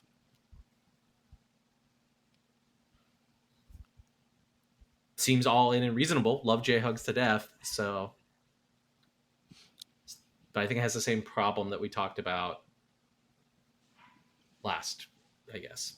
There's a lot of traps that you can fall into with this. I think that this is probably the most fun of these decks, in my personal opinion. And I think it's relatively close to the last deck, but I think it falls far short of a... Like, if you draw, like much like Thanos, if you draw in the wrong order, move looks very silly, right? I think having a Shuri Red Skull backup plan for when that happens is just real nice. Also, like, if you're going to go this route, I really, really, really want Doctor Strange. Because, like, moving around a multiple man is very nice. Yeah, that's where I fall for this one. Any other thoughts on this one? Nope. All right. And the last one is former Marvel Snap Zone writer from before my time. I don't know if he's before your time, Lauren. Paper has this beauty. This was like the meta answer to Bounce. This deck destroyed Bounce. It's basically a Dr. Octopus deck that uses Ghost Spider to then move that Dr. Octopus wherever you want while playing the regular Dark Hawk Rock Slide package, 2099 Iron Lad, just a whole bunch of stuff to like Shadow King to like ruin your opponent's day and plans while being able to be completely unpredictable. I love this deck. I don't know if it's still good though. Was this too much of a meta answer? It looks so fun. It's so fun. Is this too much of a meta answer to still be good? I think this deck is the kind of deck that makes the person playing it feel like they're Aristotle. And if that is an experience, and there's a lot of card gamers, one of whom I do this show with every week, who really enjoys card decks that do that. And if you're the kind of person who does that, you will love this deck. I think if you're just looking for somebody to pick up something to ladder with, and you want to like you want to learn move, this is not the deck for you. But if you want to feel like you are in the Marvel Snap equivalent of the Athenian Academy, and you are just like making card game philosophy, this deck will make you feel that. So, yeah, I played a different version of this deck. I named it Post.Ghost Proc, which is really fun to say because you play Ghost after you play Dr. Octopus. Which is better now. It was very fun, but very difficult. Yeah, it is a lot stronger now. And I think this looks the same. It looks really fun, but like you've got to be practiced with this deck. So we've talked a lot about Killmonger leaving the meta, but we haven't mentioned Shadow King leaving the meta because Shadow King has disappeared entirely. Uh, Shadow King on Phoenix Force is great. Shadow King on negative cards is completely freaking hilarious. Shadow King on Surfered cards is completely freaking hilarious. I don't think Shadow King should be gone from the meta to an extent that's even greater than Killmonger, but gone he is. That's why I think this deck might have legs. Yeah, I think you're right. I have been is something I learned from climbing 2 seasons in a row with Surfer is that Shadow King is So very good. So good. So good. What a busted card. Yeah. All right. Let's go for the moment everyone has been waiting for. Oh, it's actually I skipped Magic. I thought we were going straight to Living Tribunal. No, Let's talk about Magic. I saved your favorite for last. Well, let's talk about Magic. I mean, this is also one of my favorite changes. These two changes are the big ones. Magic goes down to a 3/2. They have announced that they're going to be removing the sort of text that you can't play her on turn 6, but you will still be able you'll be able to play her now, but the limbo effect won't happen. Which is a huge buff. Like it makes if you top deck and you need a card to play, particularly now that her power her cost is reduced, it's a huge buff. So this is a huge change. Thoughts about this? She's everywhere right now. I haven't even played that much since the OTA, and Limbo's every single game. At least one Limbo. Welcome back, Scarlet Witch. It's true. Yeah. Go ahead, Roy. I just think this is a great I think Magic is a fun card to be playing, like playing more turns. I know if you're not just trying to play games fast, I think Magic is a good place to put power in. Like just play an extra turn, everybody draws an extra card, right? And much less like the J Hug. I believe it's J Hugs who loves it's actually Yeti, right? Who loves the Yetis? It's Yetis, yeah. Yeah, it's Yeti's thing. Excuse me. Who loves the I play Limbo, you think you have a 7th turn, but I Scarlet Witch you. That's also like a fun scam thing for people to be doing. I think Magic is a really fun space to make powerful. And yeah, I'm really happy to see her. She was one of my favorite cards because I think she was my first Series 3 card. And so I played Magic a lot, and I really love this card, and I'm glad that she's seen more play. I don't mind playing against Limbo. So I personally really enjoy the puzzle solving of deck building and coming up with a ridiculous challenge and trying to execute on it. And there are a lot of puzzles in the past that I invented for myself that needed you to get Magic out early, which you had to do with Wave or some ridiculous ramping or lucking into Pegasus Project. And it's so fun that opens up a lot more ridiculous combos to be able to reliably play her early. I've been begging Magic to be a 4-cost since I started, and I dared not dream of 3. And this is I'm not even playing a ton of Magic, but games are so much more fun, and there's so much more to think about and consider. Because as you're playing on turn 3, right, you have to consider, is my opponent gonna Magic? Even if Limbo isn't something that's going to super affect your game plan, what about that location you're counting on? Is that something that's going to change the way the game works? I think it's impossible for me to love this change more. Although I do think there is a secret nerf to the ability doesn't go off on turn 6 thing, because now you can't do Invisible Woman shenanigans. And Invisible Woman shenanigans. You can't trigger her on 6 anymore. Well, you can for another starting with next patch. Yeah, you can do your Invisible Woman. So Magic does work. I've never actually done the Invisible Woman thing. The game just keeps going. If you reveal, right, you have to use Cloak, Heimdall, or Ghost Spider to move Invisible Woman off of Magic, and then she will trigger on 6. Okay.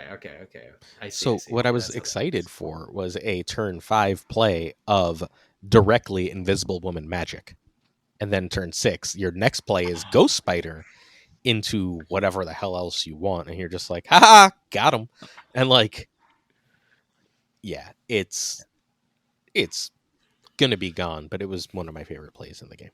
Space Stone would work too, by the way. Yeah. Let's talk about some Magic Yes. decks. I'm sure we'll come up with more sort of insight about how everybody's favorite New Mutant works here. All right, Negative Surfer. What do we think about Magic in Surfer? She's been in Surfer. She was technically nerfed. That's her in negative decks before. She had been in negative decks. She's no longer what is it, a 3/5? She's now just a 2/3. Or a 3/2. But that does make play her early. Yeah. So what do we think about this sort of what Magic does for the Surfer, the negative Surfer archetype? So I have an interesting thing I noticed when looking at the stats.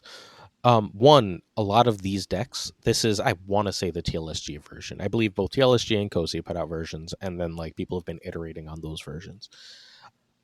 A lot of the versions of this deck still have the standard negative low win rate with not as high as usual negative cube rates because people see this shit start happening and run like the wind. This version has like a 53-54% win rate, which is the highest of all of these, and a reasonably good cube rate, if not as high as usual for the deck. So I think that is like really, really relevant, right? Like, I think that is where you want to be. This kind of deck is where you want to land. It's running like all the not all the, it's running, okay, so the negative cards it's running are Bast, Ironheart, Mystique, and Iron Man, right? And basically everything else is a 3-drop. Like Wolfsbane gets better, obviously. Wong goes either way. Wong is here because Wong is completely busted in with 3 different cards in this deck. It's great with Wolfsbane, it's great with Surfer. I guess it's really great with Mystique and Ironheart. So it's really good with a lot of the deck, excuse me. But the play that I'm not seeing, a lot of the worst versions of this, or what I consider the worst versions of this, aren't running Psylocke, and I think Psylocke on Wong is a crazy powerful play at the end of the game. It lets you get like an unnegatived Iron Man and Surfer out on 7. Or 6, excuse me. And Magic, importantly, gives you 1 more negative draw. It also makes negative on turn 5 not a terrible play. Like if you've Magicked earlier and you negative on 5, you still get what would be a standard negative 2 turns of negative cards, which is like still very often enough to win a game. I think that this also gives you a good negative Surfer. I think now that Magic lets you draw an extra card and is a Surfer target, I think it gives you like a real legitimate game plan that like if you don't trust negative, right? Like negative is great with the Surfer game plan if you draw negative, but if just negative is the 12th card of your deck, you can still win like games in a way that like really can't with like the way negative was before. So that's where you saw like the dumb stuff of like Adam Warlock and like all of these like bad card draw engines. I think this squares the circle with negative, and it does not surprise me to hear that it has a over 50% win rate but a lower cube rate, because I think it's probably closer to just being a Surfer deck that has it's like more of a Surfer negative deck to me, where this is like a Surfer deck that sometimes high rolls with negative and then does like really stupid shit. Pardon my French. I also like people have been doing a lot of different things with that 5-cost spot in Surfer. There was a while it was Professor X. Quinny has it as Spider-Man. Sarah doesn't appear to be needed for these, right? So like Iron Man is just a reasonably powerful card to play in that spot, because Mystique is also a 3-cost, right? So like if nothing else happens, you miss on Magic and negative, the Nightmare, right? And you go Iron Man 1 lane, Mystique another lane, and then Surfer, that's not terrible, right? Yeah, especially if any of them were Basted. Yeah, which they will be in this circumstance, right? Like Zabu, Wolfsbane, like weird. Yeah, like if you just, yeah, I mean, Iron Man gives you a lot of outs to some BS, like if you had some bad draws. So yeah, but we should probably move on to the next deck, unless Lauren, you've got strong further opinions about this one. All right, let's move on to the next deck. This is the double She-Hulk. Yeah, This double deck She-Hulk. was the second place deck in the tournament this weekend. It basically says, I can play Magic, then I can play Moon Girl, skip a turn, and then play both She-Hulk and Hulk on the last turn of the game, and gain a bunch of power from Sunspot, a bunch of ability from Cyclops and Misty in the process. Deck is sweet. It's a really strong Cosmo deck. There's only 2 cards in your deck that require you get screwed over by Cosmo, and your best cards really don't. And you don't have to draw Moon Girl to do a powerful thing on the final turn as well. So I really like this deck a lot. I think it's really well constructed. I mean, Moon Girl, pass on 5, and then just, if you didn't see Magic, double She-Hulk and other stuff remains extremely powerful too, right? Classic. Like She-Hulk, Cosmo, Cyclops. Oh, you wouldn't have enough. She-Hulk. Well, you would if there were a Quinjet out, right? There's just lots of really bonkers stuff you can do with this deck. I mean, She-Hulk, Cyclops, right? That's 5, right? Well, Mana, and with Quinjet, energy, and then She-Hulk triggers, right? Yeah, the She-Hulk can still cost 0. Cyclops triggers, but the She-Hulk can still cost 0 with Quinjet, which a lot of people don't realize, because its own negative can get to 0. So I guess the Quinjet happens first, but She-Hulk will be 0 in that case. So you could even play more stuff. Yeah. Anything, Tadler? I haven't seen the version that uses Hulk instead of Infinite, but this is fun. I want to try it. Me too. Although it does have the dead draw of Evolutionary, which someone the other day was like, any thoughts to making Evolutionary playable? It's like, what? No, what's wrong with you? Please don't do that. Please no.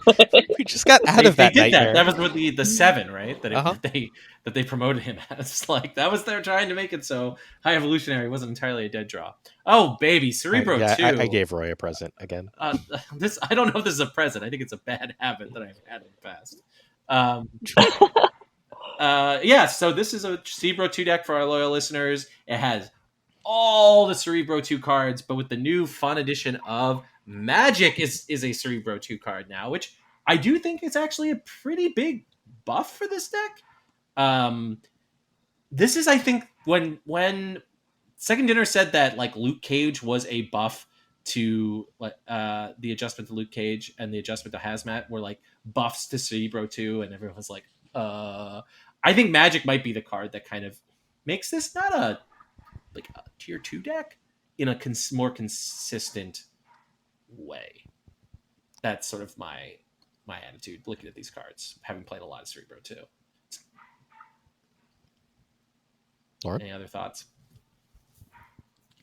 I've lost to Cerebro 2 quite a few times recently, so I think it's good now. It was always kind of okay, but you had to draw right for it to work, and Magic helps you draw right.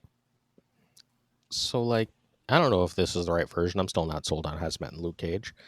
I think Luke Cage belongs in it no matter what, but I think the real key to Magic being here is now you have 2 different ways to get rid of those locations that ruin your life. Ooh, right? That's true. There's the +5 location and it shows up in one spot, and then you get 2 at the end of the turn. At the end of the 5th turn, shows up in another spot. Now you're like, all right, Storm 1, Magic the Muir other. Island. Let's keep my life going just fine, right? I still have a deck to play. I'm not dead. And the extra turn to draw both Cerebro and Mystique is obviously huge, because that's how the deck loses, right? It just sees Mystique or Cerebro, and you're like, well, copying Blue Marvel is fine, but it's probably not winning a game. All my 4 power things. I think this is probably a real deck. I don't know what else to say about it except get yourself ready, because I think Cerebro 2 is an actual tier 2 deck in some form. Cerebro 2 is the ultimate deck that you lose to a lot and then lose playing. That is my experience. I can't play it. That's my experience playing Cerebro 2. Where I'll lose to it 3 times in a row in ladder, and I'll be like, let's get this. I got these cards. I've done this before. And then I take it out. It's no. Why do I do this to myself? Anyway, we should move on to the next card. Nope. Right? One more deck. One more deck. This is Glazer. Fazer the is show. running. That's why it's here, because it'll make him smile. To be perfectly honest, hi Faz. I think that this is really, really cool. Like, I think the sheer number of times you can blow up Nimrod in this deck is going to be nuts. Like, if you go Magic Shuri Nimrod, right? Then you go Destroyer next turn, and then you go, like, I don't know, Venom and Carnage. You're just sitting there like, hee. It seems completely bonkers. I think this is going to be so much fun. And, like, because it's Destroyer, you have a reasonable chance of getting your death cheap enough. It's just, I think this is really cool. Thoughts about it? It's definitely a really cool deck. That I will say. 100%. Very cool. Lauren, anything? Looks like the best way to play Nimrod right now. Yeah. All right. Now, the true moment. Magic's awesome, don't get me wrong. But the true moment you've all been waiting for, the Living Tribunal, my favorite card in Marvel Snap. I did spend 6,000 tokens because I'm so farsighted that when this card was garbage, even before the Hela version showed up. All right, this card was pure garbage. Still bought it. Love it to death. Big buff to it. And make sure that I get it right for our loyal listeners. I just want to make sure 6/9. that it's a 6/9 now. Mhm. Same abilities, same requirement to do math. So, Lauren, as a math person, do you like Living Tribunal? Because as someone who loves the Living Tribunal but frequently does the math wrong, can't do basic addition and division. The parentheses always screw me up. What do you think about Living Tribunal? It works somehow. It was enough points to make him be everywhere right now. I played him very little before the OTA, so he didn't click for me. I thought he was interesting, but the game plan with Living Tribunal is too samey for me. Game over game. I like playing a deck that has more variety in its strategy. Maybe that's not a fair critique, but that's my limited experience with Living Tribunal. So It's a linear card. I like it in the Hela shells more than in the normal shells. I played the normal shell for a little while when I found a listener hit infinite with it, and I played that version, and that felt very, very samey. Like I was doing the same thing over and over, and I didn't really enjoy the experience very much. But the Hela version, I find myself, depending on whether I expect to have Cosmo or Goose or whatever other nonsense, trying to switch on the fly between two different game plans, even if I have all the cards for both, right? Whether I'm going to try MODOK and Hela, or whether I'm going to try to get Tribunal in one lane with Iron Man and Onslaught. And that's where the change really matters, because it's one extra without any other buffs. It's one extra power in each lane. It's a half a Mr. Fantastic, right? That's what it does. But if you put it with Onslaught and Iron Man, now that's 9 times 4. That's, correct me if I'm wrong here, 36. Yeah? Correct. Which is 12 extra power in each lane, whereas before it was 24, which is 8 extra power in each lane. So you're basically saying I have a Magneto in each lane extra instead of I have Odin in each lane, right? Like, that 4 extra power in each lane is humongous. Like, it's That's a lot. It's like, think about how many games of Marvel, like, we've seen cards nerfed by 1 and they're just become like unplayable. 4 extra power, not in one spot. That's 16 power across the game. 4 extra in each lane is gigantic. I think that this change for that is absolutely humongous. Also, one of my favorite decks to play right now. Although I can't decide the last spot. We'll talk about it when we get there. Oh, let's actually jump to it because to the Hela, because I think I've been playing a lot of this. I think moving Magic to 3 is a huge buff for this deck, actually makes the games less samey, because it makes your early turns more interesting and makes your later turns more open ended. Because I think playing the Hela deck well is all about figuring out like when you're doing the Invisible Woman game plan and when you're doing the Iron Man game plan, right? And I think being able to play Magic earlier gives you more room to breathe and make a decision. And I think it's really necessary with Cosmo back in the meta, I think it wasn't very hard if you drew both, like Hela and Iron Man Onslaught, like which to do. You just kind of almost always did Hela. But now that Cosmo's around, like figuring out like which of those approaches is the appropriate one for you, because you don't know if your opponent there's a chance that you'll see Cosmo in games, but you don't, a good opponent won't play Cosmo until it will really screw you. I think is really like interesting. It's the most interesting thing I think about the Hela version of the deck. So, which I love. It is my current favorite Marvel Snap deck. And yeah, apparently it's the first one we're going to talk about. I thought I put it second. Did I put the other one second? Yeah, literally why I told you to move to the next. We don't have to care about the second one. Okay. The second one is this, but worse. So like, we'll highlight it in a second. So it's basically saying I go Invisible Woman, then Electro or Magic, and then I go MODOK into Hela, or Iron Man into Onslaught into Tribunal. And I see all the cards at basically every game because, well, I do. Okay, so Iron Man. You're one card short, right? The one card I have every card. You end up with. Sorry, I mean at the end of the game. Oh yeah. You still have one card left in your deck. You still have one card left in your deck, and many times it's the one card you want, Iron Man or Hela. So this weekend I played this for my weekend missions. I got Echo, right? I was like 500 tokens. This is a good time to get Echo. That's a reasonable number. So the sheer number of times I Iron Ladded, and then the second to last card was Jubilee, and I just didn't have space for Jubilee to also go off because like you have to play a lot of these in one lane, right? That's part of the game. It was very frustrating. But I still had a super high win rate with the deck. The card I'm not sure on here is Howard. Howard's great in a lot of situations. I put Echo in, and it's almost certainly not Echo, despite the presence of Cosmo. The odds that you see Echo early enough to be able to play, and that you can play Echo before Electro, are low enough that I didn't love Echo here. Look, if it worked, I wouldn't have seen it. Nebula, because I don't own Howard. I've been playing Nebula, and so I've seen. Nebula fits. Yeah, she gives free power, forces your opponent to like respect her while you're doing other stuff in other lanes. So like, and she gets blown up. It's not over for the deck. Like, so I've seen lately a lot of Morbius in that spot, which I don't like at all. I don't like that at all, because like if you're not doing the MODOK plan, like he does literally it's nothing. A 0. Yes, and if you play, well, I mean, High Evolutionary is not around, but like one of the problems is High Evolutionary sometimes like hit your Iron Man or hit your Jubilee, and then suddenly the math that Iron Man is doing is not good for you when there's negative numbers. And like, I don't know. Anyway. I don't disagree in any way, shape, or form, but I really did not like it. But I like Nebula a lot better. I think Nebula is in a much better spot than she was before this patch.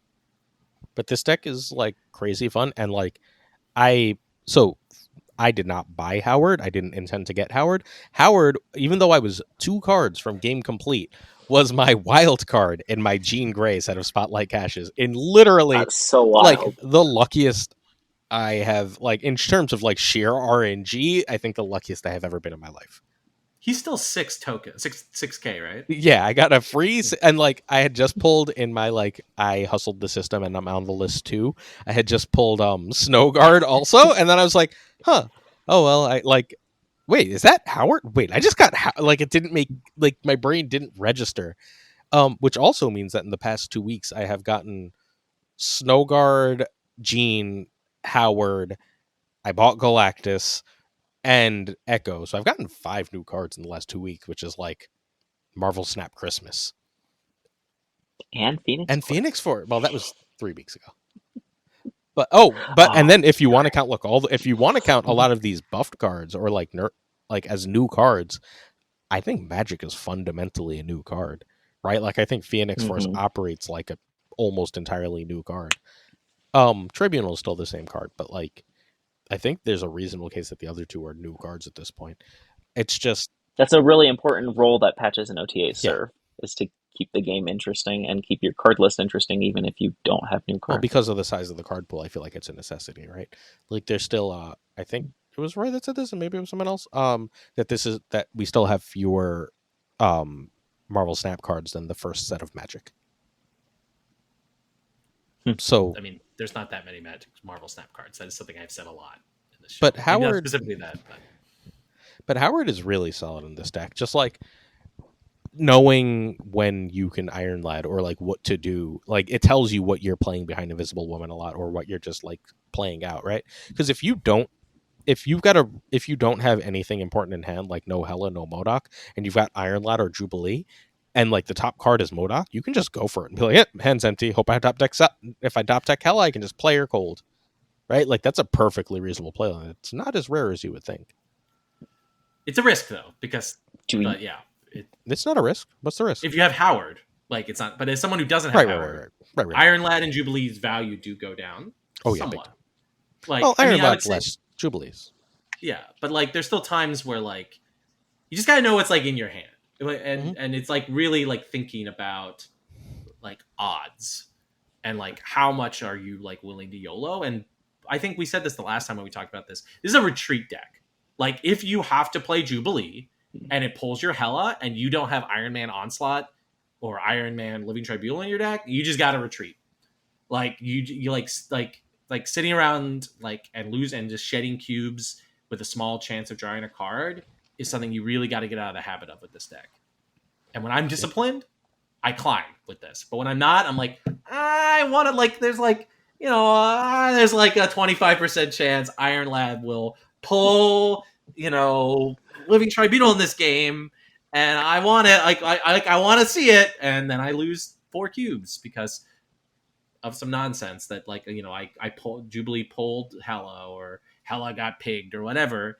And that's definitely like retreat if you're playing this. Retreat. Mm-hmm. All right, I think serious question. What if you replace Iron Lad or maybe somebody else with Crystal, and then you get every single card in your deck? So that's what people keep suggesting. It's completely doable. It would be Jubilee, I think, instead of Lad. No, I think, but Jubilee draws, and Iron Lad doesn't draw. Yeah. Look, it's completely doable. I don't see a reason not to. Honestly, I think you could even then just replace Howard, right, and just be like, all right, we're gonna see the whole deck now. Let's go. Yeah, I mean, ordering matters still some, right? Like if you draw it in the wrong order, seeing everything doesn't necessarily matter. Yeah, MODOK is last. If MODOK is last, or like you don't see Invisible Woman until turn 5 with magic or 4 without, right? Because then you don't have the energy to get it all out. There's a few, like, that's happened to me a reasonable number of times where I draw Invisible Woman a turn later, and I'm just like, you jerk. But yeah, Crystal works perfectly well here. I'm going to have one tip for people. If you are at a low stakes game and you're going to the last round and you've played Electro and you have Hela, just play Hela under your Invisible Woman. And not, but I see people not do this. Just play Hela under your Invisible Woman and hope you draw MODOK. Right? Because if you draw MODOK in that situation, you just play him and everything's golden. Like that's, if you have an opportunity to just play Hela behind your Invisible Woman, if you haven't seen MODOK yet, like that is definitely something you should definitely just do. And don't be afraid. Don't be afraid to do that, because it's always okay to play the MODOK before Hela, but not Hela before MODOK. So because there are no other discard cards in this, which makes it so that like Hela is a dead draw if you have not MODOKed. But we need to jump. So wait, last thought. One more nerf that really made this stronger. This deck was not good when Spider-Ham was everywhere. Spider-Ham really affected this. All right, let's keep going. I mean, if it did Infinite, but anything else. All right, let's move on. We don't care about this one. Let's just keep going. Yeah. Let's move on to the last segment, which is variant of the week, Valkyrie. We've got 3 options here. All of us picked different people this time. So, Lauren, I'm going to throw it to you. Which of these Valkyrie variants did you pick? My pick is the Pixel. Have you ever had anybody pick a Pixel yet? I have. Right, I picked Pixels. Yeah. Okay, heck yeah. Good taste, Lauren. It is. Valkyrie is my favorite card in the game. She's the card I've split the most. I have a gold in the base and a gold in the Pixel. That's the one that I play the most. And I do really like the Rion Gonzalez one and the Peach Momoko one. Those would have been my 2 runners-up. So good taste for you too. But the Pixel one is pretty. It's a good Pixel. It's a very good and it looks gorgeous with the gold foil and the blue frame. Love that card. I think it does a good job of capturing the character in a way that some of the pixels don't. So Yeah. It is a very Glazer. cool card. I've got the Rian Gonzalez. I like the Rian Gonzalez a little bit more than the base one. I actually really love base Valkyrie. I think it's phenomenal art. I love like the whole like Rainbow Bridge thing. It's really cool. I wish there were more with the Pegasus, whose name I used to know, but is now no longer in my brain. But I like dynamic poses where like it looks like there's action happening, and the Ring Gonzalez does a really good job of making it seem like this is popping out of a comic panel where like she's not just posing, she's doing something. And so I really enjoy that one. Talking about the base art, I don't know if y'all know, but if you gold foil it, the rainbow is still in Oh, that's color, amazing. Wow, that is which is very pretty dope. that is very dope. So it's I'm Valkyrie. Oh, I'm sorry. Valkyrie is one of those cards that refuses to give me boosters. The deck I played most ever in the game has Valkyrie in it, and I still just don't have enough boosters to split it because like it just didn't happen. Tragic. I do love the other two options. Mine is the peach one here, Peach Momoko. I love the other two ones a lot, but like I don't know, the like melancholiness of this Valkyrie one like kind of speaks to aspects of the Valkyrie character that I really like. The Pegasus is like also just like really well drawn, like and is like really beautiful. Like it's just like a very striking image that's very different than like a lot of other Marvel Snap art, and like I just like it really stands out to me, and it is one that I would probably spend dollars on, like if it was part of a bundle. I don't think it's actually in the game yet. I don't think the peach one is. Not. I'm actually sure if the Ryan Gonzalez one is in the game. I don't believe either. it is. It's not. So maybe is there a Thor? There might be a Thor family month coming up in the future because the Marvel content's about to dry up after November, so they're gonna have to sort of run some back. So these are all great art. Valkyrie, I think, is actually one of the characters that has some of the best alt arts, and it has something for everyone. And like, you know, it has the pinup one, it has of Art Gem, it has the like classier ones, it has like everything that you could want, like all the versions of the character, both the classic version and the sort of newer version as well. So like something for everybody, I think, with Valkyrie. So the name is Aragorn, as in, and it was given to her apparently by Black Knight, which is not a thing I knew. The other notable Power of Google. This has very little to do with this exact point, but the Marvel content drawing up thing reminded me of something I've been looking to say somewhere. I would almost bet the Spectrum OTA happens in November. Everyone's like, why? Spectrum is clearly underperforming. I bet you they know. And like Nick Fury, they're waiting for Marvels to happen. Yeah. I really hope she gets an ability bump, not a stat bump. It would be so fun if she gave +3. That's always overpowered, so I'm all for it. I mean, I also am excited. I like both love that card and I love the character, and I'm excited for the Marvels. So like, yeah, all the boxes for me. All right, let's bring it home with letting Lauren tell you if they followed their content on Marvel Snap, her content on Twitter. What could people get by following you either on Marvel Snap Zone, Lauren, or on Twitter? On Twitter. Musker. Yeah. You're going to see lots of nerdy math stuff. It's not the only thing I cover, but it's a lot of what I cover. Some of it is math that anybody could do. Lies. I don't mean about skill. I mean like it's information that's available to anybody, right? Like I love probability problems. People ask them to me sometimes, and I love solving them because probability is a lot trickier than it feels like it should be.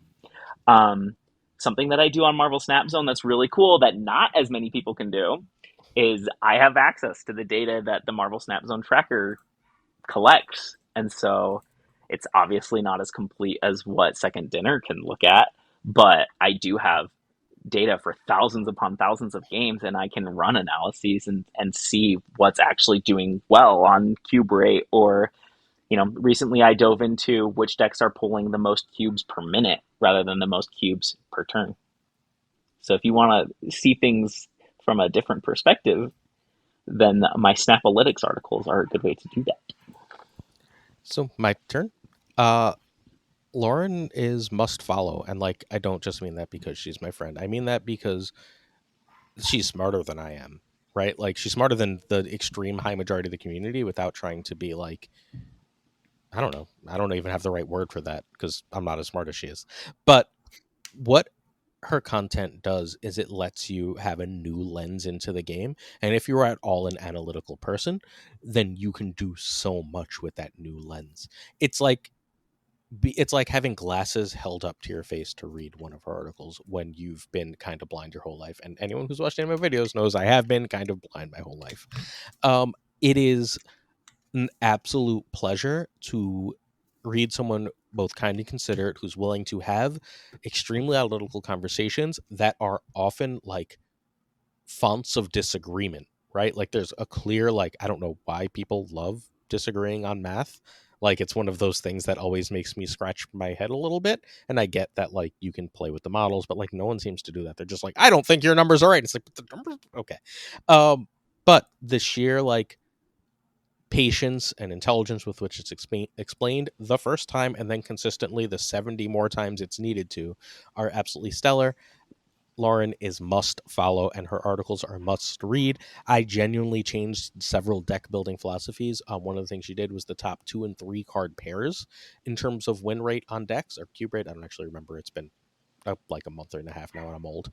But it like as I was building decks, I would like go check the article or check the pairs and be like, if I'm running this, what else should I run? And then I would try in theory craft out why that was working, which can lead to some cognitive biases taking shape. But like, look, I'm working with a meat computer. I'm doing my best here. Like it's made me significantly better as a content creator and as a Marvel Snap player. And she is a wonderful person and friend. So please give her a follow. You should definitely give her a follow. Thank you. I super appreciate that. I have learned a lot from reading her work, and definitely of all the math heads in Marvel Snap, Lauren is one of the best, if not the best. So you should definitely check out her work either on our sister site or Twitter. So, all right, that brings us to once again reminding our loyal listeners and loyal viewers where you can click the follow button after you go and follow Lauren and her awesome content out there on the intertubes. We are on Twitter at SnapJudgeCast. We are active in our own little channel on the Marvel Snap Marvel Snap Zone Discord. The link to join that is in the description of the YouTube episode or in the description of the episode on your audio player. Only look at that when you're not driving.